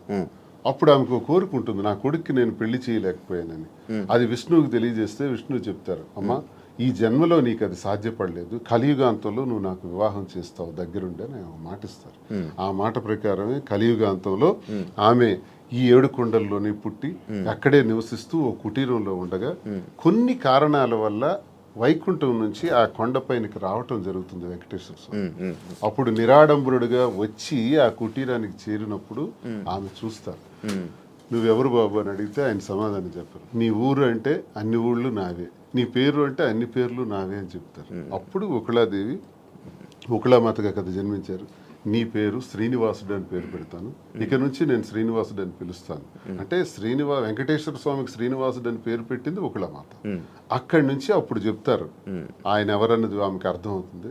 అమ్మా గత జన్మలో నీకు ఇచ్చిన మాట ప్రకారం నేను వచ్చాను, ఆకాశరాజు కుమార్తె పద్మావతికి ఇచ్చి నా వివాహ ఏర్పాట్లు నువ్వే దగ్గరుండి చెయ్యని చెప్తారు. అప్పుడు తల్లిగా ఆకాశరాజు దగ్గరికి వెళ్ళి పద్మావతితో మాట్లాడి శ్రీనివాసుడికి ఇచ్చి వివాహం చేసే దానిలో వివాహ వేడుకలు ఎంత బ్రహ్మాండంగా చేస్తారంటే ఒకళామాత. పెళ్లి కూతురు ఎలా ఉండాలి, పెళ్లి కొడుకు వెంకటేశ్వర స్వామి సాక్షాత్ ఎలా ఉండాలి, పెళ్లికి డబ్బులు కావాలి, ప్రతి పెళ్లికి అప్పు అవుతుంది. అందుకే ఆ అప్పు కోసం కుబేరుడి దగ్గర అప్పు తెచ్చి పెళ్లి చేయటం, ఆ అప్పే ఇప్పటి వరకు వెంకటేశ్వర స్వామి వడ్డీ కాసులు వాడిగా తీర్చుతుంటారు. సో మేమెందుకు కనెక్ట్ అయినామంటే సాంప్రదాయాలకు నెలవైన, పెళ్లిళ్లకు నెలవైన, మంచి హస్తవాసి కలిగిన ఆ వెంకటేశ్వర స్వామి వారి తల్లి ఒకళామాత పేరుని కాంచీపురం పట్టు సిల్క్స్ కి నెలవైన ఆ ప్రాంతాన్ని కంచి కామాక్షిదేవి ఆశీస్సులతో కాంచీపురం ఒకళ సిల్క్స్ అని పేరు పెట్టి ఈ పట్టు చీరలు ఏదైతే మేము అమ్ముతామో సాంప్రదాయాలకు నెలవైన అమ్మవారి ఆశీస్సులతో ప్రతి ఒక్కరి చేతికి తాకాలని, వారి పాదాలని, వెంకటేశ్వర స్వామి విగ్రహం కూడా అక్కడ పెడుతున్నాం, ఒకళామాత విగ్రహం కూడా ఉంటాయి, వారి పాదాలకు తాకి ఆ వస్త్రాలను అందరికీ అందజేయాలనే ఉద్దేశంతో కాంచీపురం ఒకళా సిల్క్స్ అని పేరు పెట్టాం. అందుకు మీకు స్టోరీ తెలియజేస్తాను. ఇది ఒక దీని మీద ఇంత ఎక్సర్సైజ్ చేసామని చెప్పడానికి మీకు నేను తెలియజేస్తాను. ఇంత కష్టపడి ఇంత ఎక్సర్సైజ్ చేసి లాభాపేక్ష కోసం చేసింది కాదు, ఒక గుడ్ విల్ పెంచుకోవటానికి, మరింత సేవలు వ్యాపార రంగం ద్వారా కూడా అందించడానికి ప్రజలకు ఇది మేము చేస్తాం. మీ యూట్యూబ్ ఛానల్ ఎలా నడుస్తుంది? బాగా నడుస్తుంది? లేదండి, షాప్ గోల్లో పడి యూట్యూబ్ ఆపేసాను, చాలా రోజులు అయింది. స్టార్టింగ్ లో మీ యూట్యూబ్ ఛానల్ కి ఎంతో తక్కువ మంది ఫాలోవర్స్ ఉండేవాళ్ళు. అలాగే ఈ మధ్య ఈ ఇష్యూ అయిన తర్వాత మంచి సబ్స్క్రైబర్ తో, మంచి వ్యూవర్షిప్ తో, అదే చాలా లక్షల్లో సబ్స్క్రైబర్ తో, మంచి వ్యూవర్షిప్ తో వెళ్ళింది. మంచి సక్సెస్ అయినట్టుంది యూట్యూబ్ అంతా. రెవెన్యూ పరంగా వచ్చింది. నాకు స్టార్ట్ చేసిన 1 month లోనే 2 lakhs ఎంత వచ్చింది యూట్యూబ్ లో. ఆ పిల్లలే తీసుకుంటున్నారు, వీడియోస్ పెడతారు కదా వాళ్ళే. తర్వాత మరి గ్యాప్ వచ్చింది. నేను షాప్ హడావుడిలో పడి ఈ శారీ వీవింగ్ చేయించడం వీవర్స్ దగ్గర కెమెరామెన్ వాళ్ళు ఉంటారు కదా, మీరే పంచుకోండి అని ఇచ్చేస్తారు. యూట్యూబ్ ఛానల్ వాళ్ళకి ఇచ్చారు, బట్ మీరు లోపల కనబడతారు అంతే. అంతే. నాకు లోపల డబ్బు రెవెన్యూ కోసం కాదు, నాకు పబ్లిక్ తో ఇంటరాక్షన్ కావాలి, పీపుల్ నాకు దగ్గర అవ్వాలి. ఫేమింగ్ అంటే ఫేమ్, జనాల్లో ఫేమ్ అంటే ఒక అందరూ నన్ను గుర్తుపట్టాలి, ఈ ఫేమ్ పిచ్ ఉందా? ఎందుకు ఉండదు? మీకు లేదా? మీకు లేదా? నాకు తెలియకుండా నాకు వచ్చింది. మీకు లేదా? కాదు అడుగుతున్నా, ఫేమ్ ఎవరికైనా ఉంటుంది, మనిషి లక్షణం, మనిషి లక్షణమే అది, ఎవరికైనా ఉంటుంది. ఎందుకు ఉండదు? మనం గొప్పగా ఉండాలి, ఫేమ్ రావాలి, అందరూ మనం గుర్తుపట్టాలి. సినిమాల్లో నటించాలని కోరికలు ఉన్నాయి, సినిమాలో నటించాలని కోరిక కూడా ఉంది నాకు. ట్రై చేస్తున్నా. లేదు, ఇంతవరకు ఎప్పుడు ట్రై చేయలేదు, చూద్దాం ఎప్పుడైనా. ఓ సినిమా మీ ఇద్దరేనా? ఇలా అలాని కాదు, నాకు మంచి అంటే విలన్ క్యారెక్టర్లు చేయాలని ఉంది, మంచి విలన్ రోల్స్. అలా సీరియల్స్ చూస్తారా? లేదు, సీరియల్స్ అలవాట్లేదు నేను ఎంతవరకు ఎప్పుడు ఒక సీరియల్ కూడా చూడలేదు. ఓకే. మీకు పంపిస్తారా సినిమా యాక్టింగ్ ఇంట్రెస్ట్? కళ నాకు ఇంట్రెస్ట్. సినిమా తీసాం కదా ఇద్దరు, వాలంటీర్ అని ఒక సినిమా తీసి రిలీజ్ చేసాం. Okay okay. నాకు ఇంట్రెస్ట్ ఫీల్డ్, ఎందుకంటే చేయడానికి తప్పే ఉంది. అవన్నీ హాబీస్, అవి ఇంట్రెస్ట్స్, తప్పేం లేదు. యా సార్, ఇది ఈ బొట్టు ఎందుకు సార్ ఇలా పెడతారు? ఇంత ఇది అమ్మవారి బొట్టు. ఓకే, అంటే మిమ్మల్ని ఎప్పుడు ఫ్రేమ్లో చూసినా బొట్టు అలా ఉంటూనే ఉంటుంది. అసలు నాకు తెలిసి హిందూ సాంప్రదాయ ప్రకారం ప్రతి ఒక్కరు కూడా బొట్టు పెట్టుకోవాలి, అది అబ్బాయిలైనా అమ్మాయిలు కానీ. మీ మధ్యన ట్రెండ్ ఫాలో అవుతూ మీరు పెట్టుకోరు, శ్రీనివాస్ గారు సాంప్రదాయం పాటిస్తూ పెట్టుకుంటారు. యాక్చువల్ గా మధుర మీనాక్షి అమ్మవారు బొట్టు ఎప్పుడు తెచ్చుకొని ఎప్పుడు దగ్గర ఉంటాయి, సూట్ కేసులో కానీ కారులో కానీ ఎక్కడైనా బాక్సులు ఉంటాయి, ఎక్కడైనా సరే అది పెట్టే బయటకు వస్తాయి. ఇంక ఇంట్లో ఉన్నామన్నా జస్ట్ ఉంటుంది లైట్ గా. ఈ బిజినెస్ పెడుతున్నారు, అంత బాగుంది. మళ్ళీ పొలిటికల్ ఎంట్రీ ఏమైనా ఉందా? పొలిటికల్ గా వెళ్తారు? మళ్ళీ పొలిటికల్ ఎంట్రీ ఏంటి? మేము పాలిటిక్స్ లోనే ఉన్నాం, మళ్ళీ ఎంట్రీ ఏంటి? అదే, this is just short break అంతే. ఇప్పుడు నెక్స్ట్ మళ్ళీ శ్రీనివాస్ గారి fire, Madhuri fire, double fire తో వెళ్తాం పాలిటిక్స్ లోకి. జస్ట్ చిన్న బ్రేక్ తీసుకున్నాం అంతే. ఈ బ్రేక్ లో ఏమైనా దూరం అయిపోతారేమో? దేనికి దూరం అయిపోతాం? ఎవరికైనా మేము ప్రజలకు దగ్గరగా ఉన్నాం, ఎవరు మమ్మల్ని ప్రజల నుంచి దూరం చేయలేరు కదా. శ్రీనివాస్ గారు మాస్ బేస్డ్ లీడర్, తను మ్యాన్ ఆఫ్ మాసెస్ అన్నట్టు. తన క్యాడర్ తో గానీ ఎవరితో గానీ సంబంధాలు ఉండవు, తనకి డైరెక్ట్ పీపుల్ తో సంబంధం. ఎప్పుడైనా డైలాగులు చెప్పారా? మాస్ డైలాగులు మీకు ఎప్పుడైనా? ఓ గోల్డ్ అని ఒకసారి ఒక డైలాగ్ చెప్పండి. గోల్డ్ అని డైలాగులు, బోల్డ్ అని స్పీచ్లు, బోల్డ్ అని క్లాసెస్, అవన్నీ ఎప్పుడు అవుతూనే ఉంటాయి శ్రీనివాస్ గారి నుంచి. He is completely mass based leader. Duvvada Srinivas అంటే మరి మీకు తెలుసో లేదో కానీ అదే శ్రీకాకుళం మీకు కూడా తెలియాలి. అప్పటి నుంచే బాంబుల్ శ్రీని అనేవాళ్ళు దువ్వాడ శ్రీనివాస్ కి. ఒక రౌడీ, ఒక మాస్ లీడర్, పీపుల్ దగ్గరగా ఉంటాడు, ప్రజల కోసం ఎన్నో పోరాటాలు చేశాడు. ఈవెన్ షూటెడ్ సైట్ ఆర్డర్స్ వచ్చాయి అతని మీద, కాల్పులు కూడా ఎదురెళ్లారు. అలా పోరాట యోధుడు అతను. అతన్ని ఎవరు బీట్అవుట్ చేసి రాజకీయాల నుంచి తప్పించే ఇది కూడా ఎవరికి ఉండదు. అవన్నీ జస్ట్ ఇది చిన్న బ్రేక్ తీసుకున్నాను. మాక్సిమం శ్రీనివాస్ గారిలో నాకు ఈ వ్యక్తిత్వం ఇష్టం అని చెప్తాను కదా. హీఈస్ వెరీ హానెస్ట్ అండి. ఎప్పుడు కూడా నాకు తెలిసి ఇంతవరకు నేను ఈ 5 years నేను రాజకీయాలు ఉన్నప్పుడు ఎంతో మంది వచ్చి అతని దగ్గర మేము ఇస్తాం, ఎంత డబ్బులు ఇస్తాం, మాకు ఇది చేయండి, మాకు ఇది ఇస్తాం, మీ ట్రాన్స్ఫర్ చేయండి అన్నప్పుడు ఏ రోజు కూడా 1 రూపీ కూడా ఎవరి దగ్గర కూడా ఆశించని వ్యక్తి ఎవరైనా ఉన్నారంటే పాలిటిక్స్ లో దువ్వాడ శ్రీనివాస్ ఒక్కలే. ఈవెన్ కాకరాపల్లి అప్పుడు థర్మల్ పవర్ ప్లాంట్ ఉద్యమంలో కూడా తనకు 20 crores తెచ్చి ఆఫర్ ఇచ్చారు కంపెనీ వాళ్ళు. అది తృణోపాయంగా కాదనుకున్నారు. ఆ టైంలో తీసుకుని ఉంటే ఎలక్షన్లో అప్పుడే గెలిచేవాళ్ళు. అతను అవతల పార్టీ వాళ్ళు తీసుకున్నారు, ఆ చిన్నాడు వాళ్ళు గెలిచారు. ఆ టైంలో 1 రూపీ కూడా లేకుండా ఎలక్షన్లో పార్టిసిపేట్ చేస్తారు, కానీ ఏ రోజు కూడా లంచాలకి ఎప్పుడు కూడా తను తలొగ్గలేదు. దానికి అతీతంగానే పనిచేశారు. చాలా హానెస్ట్గా ఉండి ఎప్పుడు అబద్ధాలు చెప్పరు, స్ట్రైట్ ఫార్వర్డ్. ఎవరు ఏదైనా ప్రత్యర్థుల మీద విరుచుకు పడతారు, చాలా ఫ్రాంక్ గా ఉంటారు. తన నమ్ముకున్న నాయకుడి కోసం ఎంతవరకైనా వెళ్తారు. జగన్మోహన్ రెడ్డి అంటే అతనికి చాలా ఇష్టం, దైవ సమానులుగా భావిస్తారు. అతని కోసం మానవ బాంబులా కూడా ఉంటారు. అంటే అతని కోసం జగన్మోహన్ రెడ్డి కోసం అటాక్ అంటే వెళ్ళి ఎదురుగా నిలబడమన్నా నిలబడతారు. నమ్ముకున్న వ్యక్తి కోసం ప్రాణం ఇచ్చే టైప్. సో ఇంత మంచి క్వాలిటీస్ ఎవరిలో ఉంటే ఎవరైనా ఇష్టపడతారు. ఒక పాయింట్ మధ్యలో, శ్రీని గారు అబద్ధాలు ఆడరండి? అస్సలు ఆడరు. మీరు ఎప్పుడు అబద్ధం ఆడలేదు మీ వైఫ్ వాణి గారి దగ్గర? కానీ అక్కడ ఎప్పుడు దేనికి ఆడాలి? అన్ని ఫెయిర్ గానే ఉంటాను నేను. ఓకే, ఇప్పుడు ఈ విషయాన్ని ఫెయిర్ గా ఉండడం వల్లే ఎక్కువ గొడవలు అయ్యి అర్థం చేసుకోవాలి అతన్ని. ఓకే, సరే. అదే మా ధైర్యం. ఇప్పుడు అవినీతి అన్నట్టు అవినీతి అక్రమాలు భూదందాలు అధికార దుర్వినియోగం చేస్తే ఇప్పుడు కూటమి ప్రభుత్వంకి బెస్ట్ ఛాన్స్ నా మీద అవన్నీ తీయొచ్చు లోపల ఇయ్యొచ్చు. నేను ఇంత టార్గెట్ చేసి మాట్లాడదాను కదా. ఇంతమంది నాయకుల మీద ఎన్ని ఉంటాయి కానీ ఇతని మీద ఏం ఉండవు, క్లీన్ చిట్ తో ఉంటారు. జరగడానికి వీళ్ళు నేను చేయను, అదే నా ధైర్యం. మీరు అదే ఇందాక మర్చిపోయాను, మీరు ఏం డైలాగ్ ఎప్పుడైనా చెప్పారా మాధురి గారికి? ఏమైనా ప్రపోజ్ చేసినప్పుడు కానీ లేకపోతే అప్పుడప్పుడు ఏమైనా చెప్తా ఉంటారు? న్యాచురల్ గా ఉంటుంది తప్ప డైలాగ్స్ ఇవన్నీ కావు. తనకి ఆ రకంగా నాలో ఉన్న క్వాలిటీస్ నచ్చిండొచ్చు, ఆమెలో ఉన్నటువంటి ప్రేమతత్వం నాకు నచ్చింది. అదే కదా నేను కోల్పోయాను, ఆమె దగ్గర అదే పొందాను. నా కోసం పాపం అన్యాయం అయిపోయింది, ఒంటరి అయిపోయింది, కన్నవారి అత్తవారి దగ్గర మాట పడింది, సమాజంలో చాలా మంది ఏకాకిం చేసేసినారు. ఈ పరిస్థితుల్లో ఏం చేయాలి? నా పిల్లలు బాగానే ఉన్నారు, భార్య అందరూ బాగానే ఉన్నారు, ఆస్తులు రాసేసాను. సో వదిలేద్దామా? మా కోసం త్యాగం చేసిన అమ్మాయికి మేమే రాజకీయాల్లో తీసుకొచ్చి విడిచిపెట్టేస్తే ఒకవేళ ఏదైనా జరిగితే మనసు చిన్నది చేసుకుంటే ఆ పాపం మాకు చుట్టదా? మరి అలా ఉండేటువంటి అమ్మాయికి భరోసాగా నేను నిలబడ్డాను. నిలబడి నేను త్యాగం నేను నిలబడటం గొప్పతనం కాదు, నా అలాంటి వాడి కోసం ఆమె నిలబడటం గొప్పతనం. నా జీవితం అంతా కూడా కేసులు, గొడవలు, ఇబ్బందులు, శత్రువర్గాలు చాలా ఎక్కువ. పాలిటిక్స్లో సొంత పార్టీలో కూడా నాకు శత్రువులు ఉన్నారు, సొంత పార్టీలో నా తీరు నచ్చని వాళ్ళు ఉన్నారు. నేను ముక్కుసూటిగా ఉంటాను కాబట్టి ఎవరికి నచ్చదు, నేను ఎవరికి ఖాతరు చేయను. నా వ్యక్తిగత జీవితం నా మైండ్లో ఏదనుకుంటే అదే చేస్తాను. ఇలాంటి విభిన్నమైన కోణాలు కలిగిన వ్యక్తితో తానెందుకు ఈ టార్చర్ భరించాలా? తంద త్యాగమా నా త్యాగమా?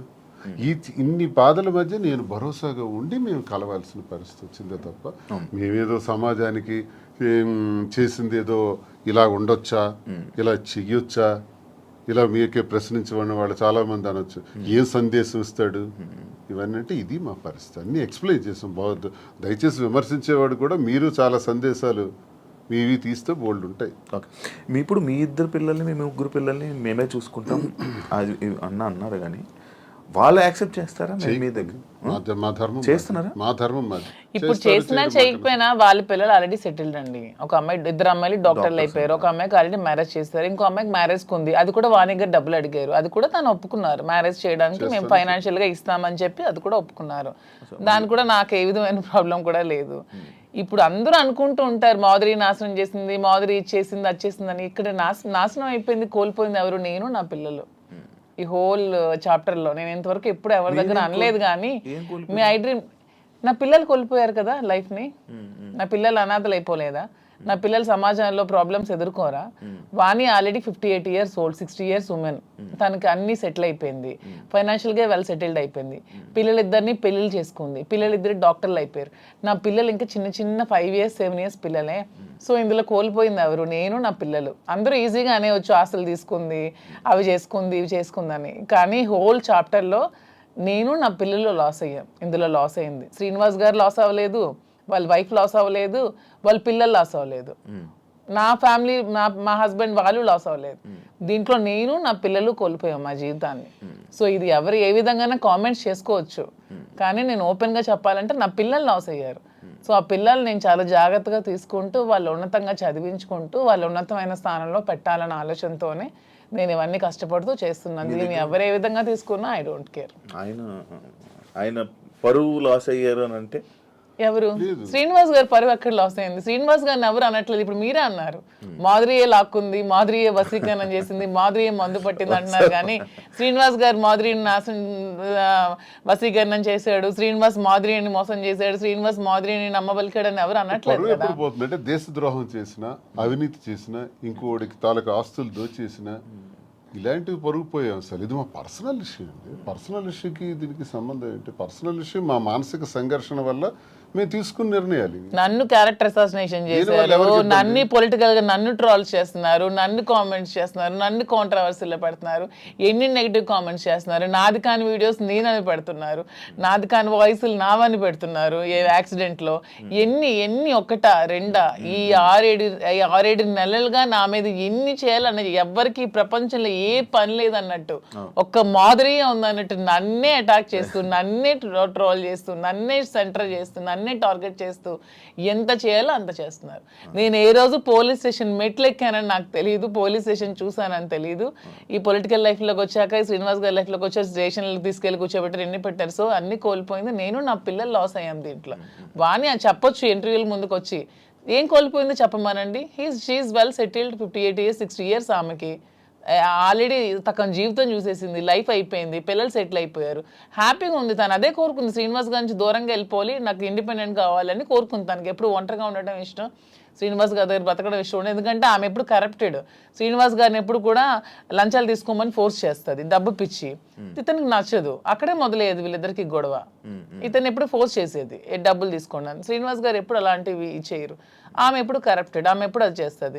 శ్రీనివాస్ గారికి ప్రజా జీవితంలో ఉండడం ఇష్టం, ఆమెకి శ్రీనివాస్ గారిని ప్రజలను దూరం చేసి ఆ పదవుల్ని వాణి పొందడం ఇష్టం. ఇవన్నీ కుదరకాలు విడిపోయి ఆమె సెటిల్ అయింది, హ్యాపీగా డైవర్స్ కావాలని. సో ఇక్కడ కోల్పోయింది నేను, నా పిల్లలు మాత్రమే. ఇప్పుడు మీ పిల్లలు మీ దగ్గర ఉన్నారా? నా దగ్గర ఉన్నారు, మీతోనే ఉంటున్నారు. శ్రీనివాస్ గారు ఒక్కొక్కటి ఉంది, మీ గుండెల మీద చేసుకొని చెప్పండి. ఇంటి నుండి బయటకు వచ్చారు కదా, భార్య బిడ్డల్ని మిస్ అవుతున్నాను, లేకపోతే నేను చేస్తుందంతా తప్పు అని ఎప్పుడూ మీకు అనిపించలేదా? భార్య అనే వ్యక్తి దగ్గర ఎప్పుడూ నిచ్చెన పోరాటమే. మాకెప్పుడు సుఖం లేదు. నాతో ఉండాలని తను అనుకోవట్లేదు కాబట్టి నేను తనతో ఉండాలని అనుకోవాల్సిన దానిలో అర్థం లేదు. ఇకపోతే పిల్లల్ని ప్రాణప్రదంగా పెంచాం, చదివించాం, నా ధర్మం నేను నిర్వర్తించాను. ఇంకో పాపకు పెళ్ళి ఉంది, అది మేమిద్దరం కలిపి నిర్ణయం తీసుకున్నాం. ఆ పెళ్లికి సంబంధించిన ఏర్పాట్లు కూడా చేయాలని. They are on the platform నా. చెల్లిన రూపాయి అంటారు. ఇద్దరు పిల్లల్ని చెల్లిన రూపాయలని చేశాను. ఆ రూపాయి 1000 రూపాయలు అవచ్చు, 1 కోటి రూపాయలు అవచ్చు, ఎంతైనా అవచ్చు, చేసాం.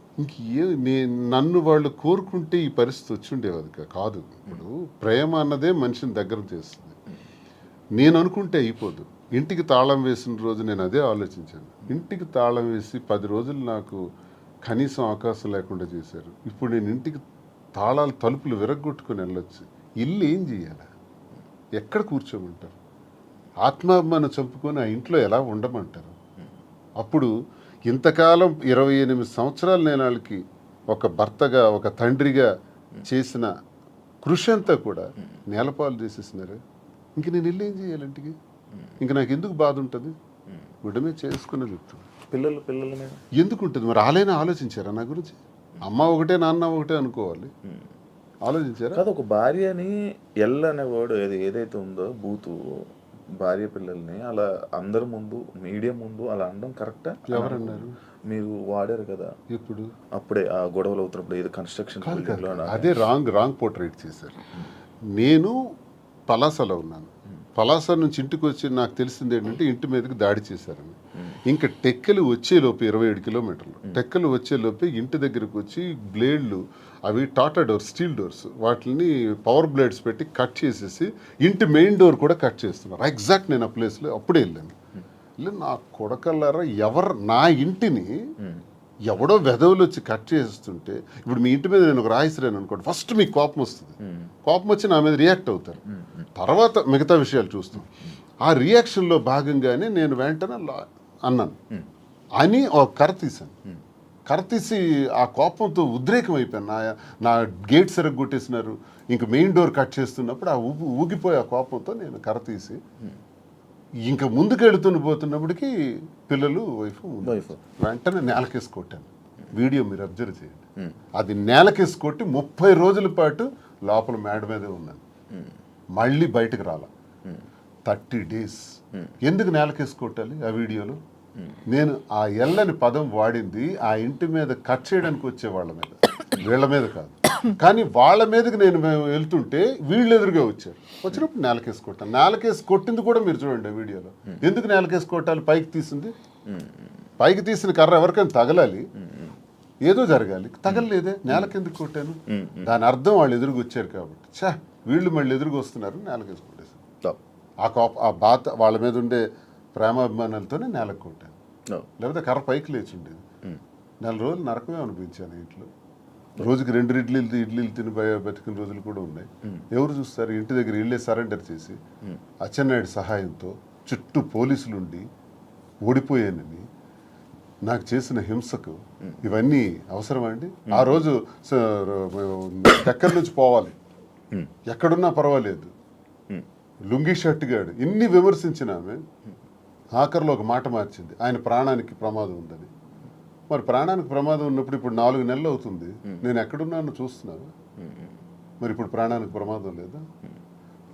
ఇంటికి తాళం వేసావు కదా, తాళం వేసి ఈ రోజుకి సుమారు 2 ఏళ్ళు పైన అయిపోయింది కదా, ఇప్పుడు నా ప్రాణానికి ప్రమాదం లేదా?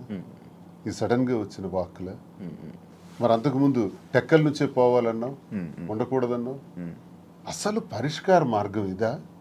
భార్యాభర్తల మధ్య జరిగే గొడవకి పరిష్కార మార్గం ఇదా? 4 గోళ్ల మధ్య చర్చించుకోవాలి, లేదా పెద్ద మనుషులకు చెప్పాలి, పరిష్కరించుకోవాలి, లేదా కోర్టుకు పోవాలి. మీడియా ఏంటి? ఇంటికి రావడానికి మీడియా ఎందుకు? కార్యకర్తలు ఎందుకు? ప్రజలు ఎందుకు? అంటే రచ్చ చేయడానికి కదా, నన్ను అబాస్పాలు చేయడానికి కదా, నన్ను క్యారెక్టర్ అసాసినేట్ చేయడానికి కదా. అప్పుడు ఎలా కలుస్తారో చెప్పండి. కానీ ఈ ఇష్యూ అప్పుడు ప్రేమాభిమానాలు ఎందుకు ఉంటాయో నాకు చెప్పండి ఒకసారి. ఈ మ్యాటర్ని మీరు ఏదో రాజకీయం చేసినట్టు ఇప్పుడు మాటల్లోనే అర్థమవుతుంది. అంటే అచ్చెన్నాయుడు గారు ఎందుకు వచ్చారు ఈ ఇష్యూ? మరి అచ్చెన్నాయుడు సహాయం లేకపోతే పోలీసులు వచ్చి అక్కడ ఆవిడకి సపోర్ట్ ఎందుకంటే అంటే ఇంటికి ఒక ముందు lady- అలా కాదు శివ గారు, ఒక్క నిమిషం అండి. ఈ ఇంటికి రాకముందే మేము ఏ ఇల్లు అయితే కట్టుకొని మా ఇద్దరం ఇంట్లో ఉంటున్నామో, ఈ ఇంటికి ముందు 1 year ముందే ఆవిడ డైవర్స్ కావాలని ఎదురు సెటిల్మెంట్ కోరుకుని ఎదురు సెటిల్మెంట్ అయిపోయింది. ఆమె డైవర్స్ కావాలని అడిగింది. శ్రీనివాస్ గారు పాపం పిల్ల కోసం ఆలోచించి డైవర్స్ వద్దు అది ఇది అని చెప్పినా సరే ఆమె ఏమీ వెనుకునే డైవర్స్ కావాలని 2023లో అడిగింది ఆమె. ఆగస్ట్ మేము 2024లో ఈ హౌస్ కన్స్ట్రక్షన్ చేసుకొని మా ఇద్దరం కలిసి ఇంట్లో ఉంటున్నాం. అది ఆమెకు కూడా తెలుసు. ఆమెకు తెలిసే ఫైనాన్షియల్ సెటిల్మెంట్ కోరింది. ఫైనాన్షియల్ సెటిల్మెంట్ కూడా చేసాం. ఎవ్రీ మంత్ డబ్బులు అడిగింది, అవి కూడా ఇచ్చాం. మొత్తం అన్ని చేసింది. సో ఎప్పుడు జరిగింది ఇది? 1 year ముందు జరిగితే 2024లో వచ్చి ఆమె ఇల్లు దగ్గరికి వచ్చి గొడవ చేయడం ఏంటి? సో ఇది కూటమి ప్రభుత్వం ఈ అచ్చెన్నాయుడు సపోర్ట్ కాదంటారా? మరి ముందు ఆమె డైవర్స్ కావాలని అడిగిన ఆమె ఇప్పుడు ఎందుకు వచ్చి ఇల్లు బ్రేక్ చేస్తుంది? మేము కట్టుకుని ఇల్లు ఆమెకి ఎందుకు కావాలి ఇప్పుడు? ఆ రాత్రి పోలీసులతో పాటు తెలుగుదేశం కార్యకర్తలు ఇంటి దగ్గరికి వచ్చారు. నేను ఒక ఎమ్మెల్సీగా ఉన్నాను కదా, దేనికి వచ్చారు అసలు? ఇంకో విషయం నాకు హయ్యర్ అఫీషియల్ నాకు చెప్పాడు పోలీసులు, సార్ మీరు మొన్న కర్ర తీశారు, మీకు ఆ కర్ర తీసినందుకు 307 పెట్టమన్నారు సార్. 307 పెట్టి చేయమన్నారు. మేము ఎలా చేస్తాం? 307 పెట్టలేము. 307 పెట్టాలంటే వూండ్ ఉండాలి, గాయం లేదు. గాయం లేకుండా మేము 307 పెట్టలేమని చెప్పేసినాం. కానీ మీ మీద మళ్ళీ 307 పెట్టమని ప్రెజర్ ఇచ్చారు. మళ్ళీ same situation second time repeat అయితే 307 మీ మీద పెట్టక తప్పదు, మీరు జైలుకి వెళ్ళక తప్పదు. ఎందుకు ఈ మాట అన్నారో తెలుసా? నాకు 307 పెట్టి లోపలికి పంపిస్తే ఎంటర్ అయిపోతారు ఇంట్లో. మరి ఆ పెద్ద అఫీషియల్ నాకు చెప్పాడు, నేను ఒక ఎమ్మెల్సీగా ఉన్నది, పేరు చెప్పకూడదు, గవర్నమెంట్ అఫీషియల్. అంటే ఏ ధైర్యంతో చెప్పాడు? 307 పెట్టే ధైర్యం చెప్పమంది ఎవరు? ఆ పేరు కూడా చెప్పాడు, అచ్చెన్నాయుడు పెట్టమన్నాడు అని, చెప్పమన్నాడు అని.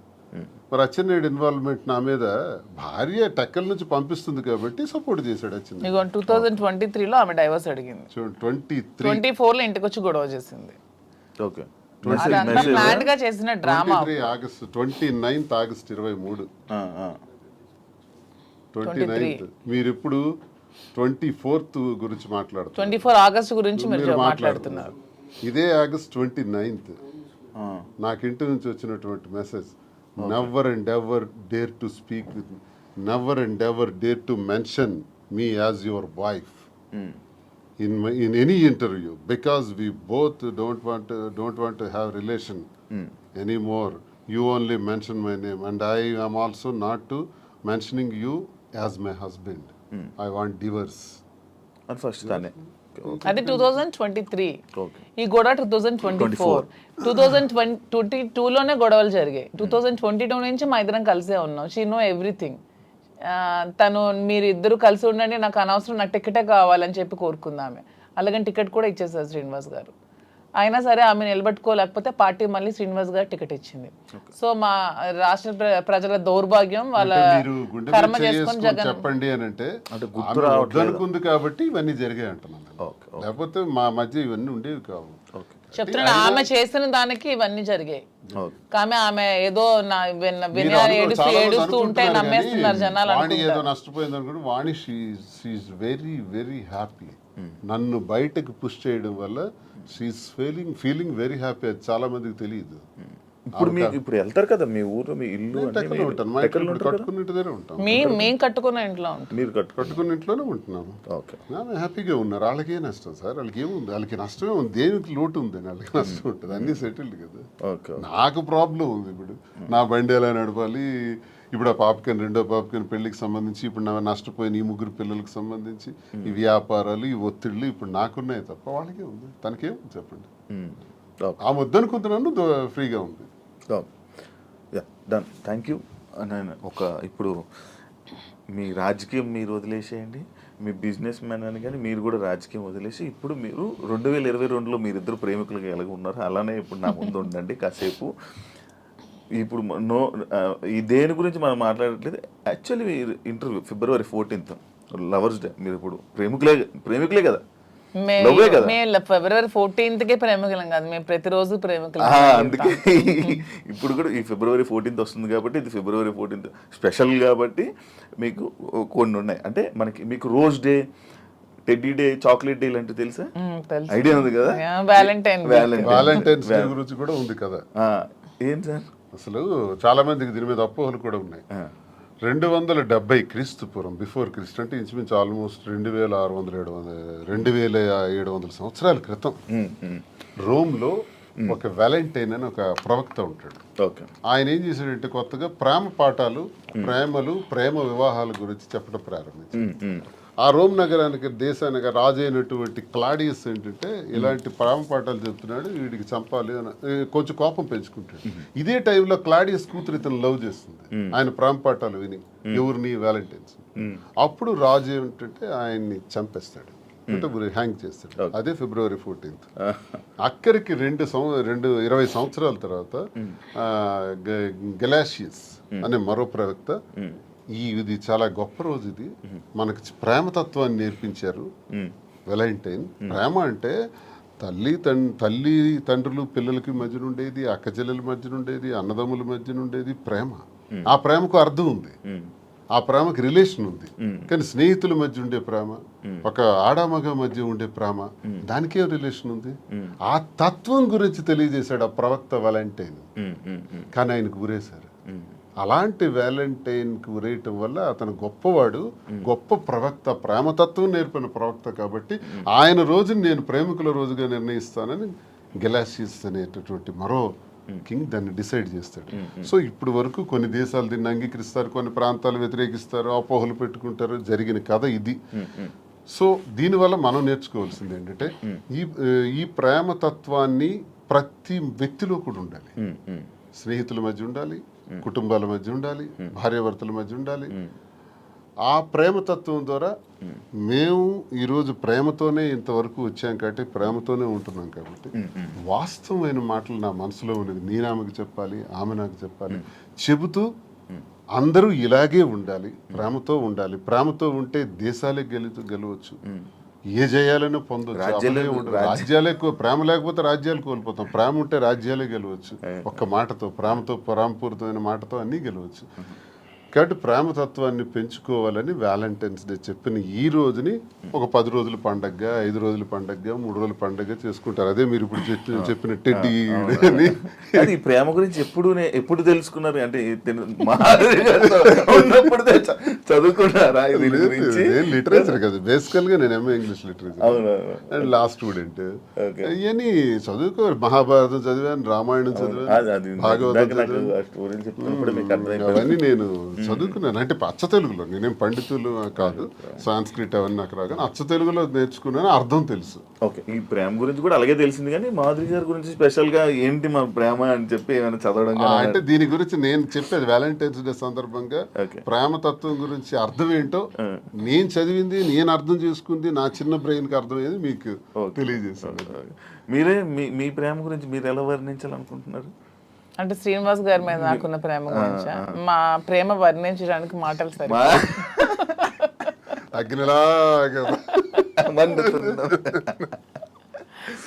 ఇప్పుడు నేను ఈ రోజు వరకు ఎప్పుడు నా జీవితంలో వ్యాలంటైన్స్ డేకి ఈ డేస్ ఏవైతే ఉంటాయో అది నాకు ఎక్స్పీరియన్స్ లేదు. బట్ నేను ఎప్పుడు చూడలేదు. అంటే ఎలా ఇచ్చుకుంటారు, ఎలా మాట్లాడుకుంటారు, ఏం ఎవరిని promises ప్రేమించలేదా శివ మీరు? నేను ఉండేది అవన్నీ అయిపోయాయి సార్, కానీ ఇప్పుడైతే ఏం లేదు, ఖాళీ. ప్రేమ ఉండాలి జీవితంలో. అవును, దొరకట్లేదు సార్. నేను ప్రేమనిస్తున్నాను, చూడండి ఎవరైనా శివన్ ప్రేమిస్తే మీరు ఎప్పుడైతే ప్రేమిస్తారో గ్యారంటీగా ప్రేమించే వ్యక్తులు దొరుకుతారు. ఈ రోజు మీకు చెప్తాను, నేను అందరికీ ప్రేమనిస్తున్నాను సార్, అంత ప్రతి ఒక్కరిని ప్రేమిస్తున్నాను, కానీ నన్ను ఎవరు ప్రేమించారు? ప్రేమిస్తారు, అది వెయిటింగ్ సార్, నాకు కూడా ఏదో ఒక రోజు వస్తుంది, they will come. అలాగా చీకట్లో నుంచి చించుబుట్టి కూర్చున్నప్పుడు గెంతుకుంటూ అలా ఎప్పుడైనా వస్తారేమో వెయిటింగ్. యా, రోజ్ డే కాబట్టి ఒకరికొకరు రోజు ఇచ్చుకోండి, ఫస్ట్ రోజు ఇచ్చేసుకోండి. మీ దగ్గర ఉన్నాయి ఇప్పుడు. నేను ఈ ఎవ్రీడే ఏదైతే రోజ్ డే ఉందో, propose day, chocolate day, teddy day, promise day, మీలా నేను చూడకుండా చెప్పలేకపోతున్నాను, చూసారా? అంటే అంత ఎక్స్పీరియన్స్ లేదు నాకు. ఇవన్నీ మీరు ఇప్పుడు ఇవన్నీ మీరు చేసుకుంటే నేను చూసి ఆడియన్స్ కూడా చూస్తారు. అండ్ మీ ప్రేమని మీరు ఇప్పుడు ఈ ఇంటర్వ్యూ ద్వారా తెలియజేసుకోండి ఒక్కొక్కరు, ఓకేనా? ఫస్ట్ రోజ్ డే మీ స్టైల్లో మీరే వాళ్ళు, మీ స్టైల్ సింపుల్గా ఇచ్చేసుకోవడం కాదు, ఒక ప్రపోజల్. ఓకే, మాకు ఎవరికి సంబంధం లేదు, క్యారెక్టర్లోకి వెళ్ళిపో. Raju, I love you. Thank you, I love you too. Thank you Raju. Rose day, బా ఎంత చక్కగా రోజ్ సెక్షన్ తీసుకున్నారో. ప్రపోజ్ చేయండి మంచిగా, నాకు అది కాదు, ఐ లవ్ యూ కాకుండా ఏమైనా చెప్పాలనుకుంటున్నది ఏమైనా ఉందా? ప్రపోజ్ డే రాజా, ప్రేమ అంటే ఒకరికొకరు సుఖంలో సంతోషంలో ఉండడం కాదు, కష్టంలో ఉండడమే అసలైన ప్రేమ అని మా ఇద్దరం చాలామందికి నిరూపించుకున్నాం. సో ఈ ప్రేమ ఇలాగే లైఫ్ లాంగ్ కొనసాగాలని. కష్టాలు అనేవి టెంపరీ, లైఫ్లో అన్నీ వస్తూ ఉంటాయి. సో మన లైఫ్లో కూడా మంచి రోజులు వస్తాయని నమ్ముతున్నాను. సో ఇలాగే మన లైఫ్ లాంగ్ ఇద్దరు ప్రేమిస్తూ ఇలాగే హ్యాపీగా ఉండాలని కోరుకుంటూ ఈ ప్రపోజ్ డే రోజు నీకు ఐ లవ్ యూ చెప్తున్నాను. ఐ లవ్ యూ రాజా. చాలామంది జీవితంలో ఆశయాలు, కోరికలు ఉంటాయి. అవి సాధించాలనుకునేటప్పుడు వచ్చే అవాంతరాల వల్ల, అరే నాకు ఇది కాలేదే, నేను అనుకున్నది జరగలేదని వెంటనే ఒక రకమైన డిప్రెషన్లోకి పోయి ఆత్మహత్యలకి, జీవితాలు త్యజించడానికి రెడీ అవుతున్న వాళ్ళ గురించి నేనేం చెప్తున్నానంటే, ఈరోజు ప్రేమతో ఏదైనా సాధించవచ్చు, ఎటువంటి విజయాలైనా సాధించవచ్చు. మేమిద్దరం ఇన్ని కష్టాల మధ్య, మాది ఆత్మహత్య సదృశ్యమే, సామాన్యమైన విషయం కాదు, కానీ ఎన్ని కష్టాల మధ్య, ఎన్ని హడిల్స్ మధ్య, ఇన్ని ఇష్యూస్ మధ్య ఎదుర్కొంటూ సమాజంలో మళ్ళీ నిలబడగలుగుతున్నామంటే ప్రేమే కారణం. మన ఇద్దరి తాలూకా ఈ స్నేహం, ఈ ప్రేమ శాశ్వతం. సూపర్. చాక్లెట్ డే అన్ని డేస్ మీతో ఇప్పుడే ఇప్పుడు ఎక్స్పీరియన్స్ అవ్వలేదు కదా మీరు కూడా ఎప్పుడు? యా, చాక్లెట్ డే నాకు హార్ట్. ఇప్పుడు మీ ఇద్దరు ఆ చాక్లెట్ని ఓపెన్ చేసుకొని, ఆ హార్ట్ అందులో ఒక చాక్లెట్ ఇద్దరు పంచుకొని షేర్ చేసుకొని, ఒకరి నోరు ఒకరు తీప్ చేసుకోండి. వ్యాలంటైన్స్ డే సందర్భంగా ఈరోజు chocolate day. Very good. Hot.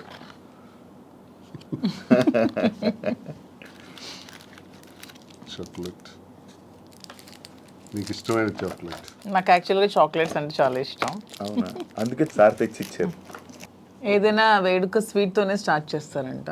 So ఈ స్వీట్ లాగే మన ఇద్దరి మధ్యలో ఇంకా స్వీట్గా ఉంటారని లవ్ స్వీట్ చాక్లెట్.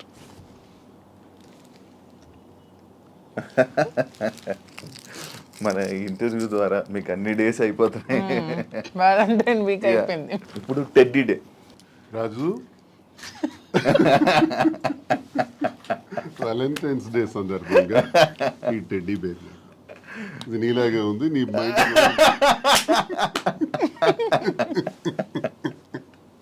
అంటే క్యూట్ ఉందనా? అంటే నేను టెడ్డీలో చబ్బీగా ఉన్నానని. అచ్చా, సూపర్. Thank you. ఇప్పుడు థ్యాంక్ యూ చెప్పారు. Promise day. ఒకరికొకరు ప్రామిస్ చేసుకోవాలనుకుంటే ఏం ప్రామిస్ చేసుకోవాలనుకుంటున్నారు? రాజు, నన్ను నమ్మి నా కోసం నిలబడినటువంటి నీకు నేను ఉన్నంత వరకు తోడుగా ఉంటాను, అండగా ఉంటాను. ఇది మాట. మీరు ఇది ఇప్పుడు చాలా మంది ప్రిడిక్షన్స్ అని ఎవరెవరో జ్యోతిష్య శాస్త్రులు అంటే ఎవరెవరో చెప్తున్నారు మన ఇద్దరం ఏదో కష్టాలు వస్తున్నాయని, వీళ్ళు త్వరలో విడిపోతారని, ఏవో మన ఇద్దరి మధ్యన ఊహాగానాలు. వాటికి అతీతంగా ఒకటే సమాధానం చెప్తున్నాను, జీవితాంతం నా ప్రాణం పోయేంత వరకు ఈ చేయి విడవనని ప్రామిస్ చేస్తాను. సూపర్. ఇప్పుడు అసలేం టాస్క్, ఒకసారి నిల్చుంటారా? Hug day. హగ్ చేసుకుని ఏం చెప్పుకోవాలనుకుంటే హగ్ చేసుకో. నాకు ఎంత స్ట్రెస్ ఉన్నా సరే, ఎవరికైనా సరే ఎంత స్ట్రెస్ ఉన్నా, మన లైఫ్లో ఒక రైట్ పర్సన్ ఉన్నప్పుడు అతన్ని హక్ చేసుకుంటే ఆ స్ట్రెస్ అంతా పోతుందని నేను నమ్ముతున్నాను. రాజా హక్ చేసుకున్నప్పుడు నాకు కూడా అలాగే స్ట్రెస్ అంతా పోతుంది. సరే, ఇప్పుడు కిస్ డే. మీరు కిస్ చేస్తూ చెప్పండి మీ stress. Okay, super. Last but not least లాగా వ్యాలంటైన్స్ డే ఏం చేసుకోవాలనుకుంటున్నారు? వ్యాలంటైన్స్ డే రోజు ప్రేమని ఇద్దరి మధ్య ఉండే ప్రేమకే చిహ్నం వ్యాలంటైన్స్. ప్రతి ఒక్కళ్ళు కూడా ప్రేమతత్వంతో ఉండాలని, సంతోషంగా ఉండాలని ఈ వ్యాలంటైన్స్ డే రోజు అందరికీ కూడా నేను కోరుకుంటూ హ్యాపీ వ్యాలంటైన్స్ డే. సూపర్. ఫైనల్గా ఆడియన్స్కి, తెలుగు ప్రేక్షకులకి ఏం చెప్పాలనుకుంటున్నారు? మీ బిజినెసెస్ గురించి కానీ, మీ లైఫ్ గురించి కానీ, మీ జర్నీ గురించి కానీ. మా జర్నీ కోసం అందరికీ తెలుసు, చాలా మంది నా జర్నీ కోసం తెలుసుకున్నారు, నన్ను కూడా ట్రస్ట్ చేశారు కాబట్టి నన్ను కలవాలని చాలా మంది తహతహలాడుతున్నారు. చాలా మంది కూడా అక్క మీ ధైర్యం ఉండుంటే మీ లైఫ్లో చాలా బాగుండే వాళ్ళని చాలా కోల్పోయామని నాకు చాలా మంది డైరెక్ట్ మెసేజెస్ కూడా పెడుతున్నారు. చాలా మంది నన్ను కలవాలని, వాళ్ళ ప్రాబ్లమ్ షేర్ చేసుకోవాలని చెప్తున్నారు. నేను ఒకటే చెప్దాం అనుకుంటున్నాను, నిజంగా మనకు నమ్మి వచ్చిన వాళ్ళకి, ఇప్పుడు శ్రీనివాస్ గారు నన్ను నమ్మారు, నేను శ్రీనివాస్ గారిని నమ్మాను. సో ఎటువంటి కష్టాలు వచ్చినా, ఎటువంటి హడ్డల్స్ వచ్చినా ఇవన్నీ ఫేస్ చేస్తూ లైఫ్ లాంగ్ అలాగే కలిసి ప్రేమతో ఉండాలని నేనైతే అనుకుంటున్నాను. సో అలాగే మేము కూడా అలాగే ఉన్నాం. వ్యాలంటైన్స్ డే సందర్భంగా మాధురి కోరిక మేరకు ఈ ఫ్యాషన్ ఫీల్డ్లోకి ఎంటర్ అవుతున్నటువంటి సందర్భంగా ఆమె ప్రారంభిస్తున్నటువంటి కాంచీపురం ఓకుళ సిల్క్స్ ఈ వ్యాపారంలో అందరూ ఆశీర్వదించాలని, ప్రేమతో ఆమెను కోరినటువంటి కోరికకు నేను కూడా ప్రేమతో పూర్తిగా ఆమెకు సహకరిస్తున్నటువంటి ఈ వ్యాపారం ఉంది. ప్రతి ఒక్కరి ఆశీస్సులు, సహకారం ఉండాలని, అందరూ ఆమెకు ఆశీర్వదించాలని, ఈ వ్యాపారం అందరు మనసులకు నచ్చే విధంగా, అందరు మన్ననలు పొందే విధంగా, కస్టమర్ తాలూకా సంతోషం ఒక బాధ్యతగా తీసుకొని తను చేస్తున్నటువంటి వ్యాపారానికి సహకరించాలని ప్రతి ఒక్కరికి మీ ద్వారా. అండ్ మెయిన్లీ కాంచీపురం ఓకుళ సిల్క్స్ మా కోసమే కాదు, మీకోసం కూడా. మీరే మా బ్రాండ్ అంబాసిడర్స్, మీకోసమే నేను పెడుతున్నాను, మీకు దగ్గర అవ్వాలని.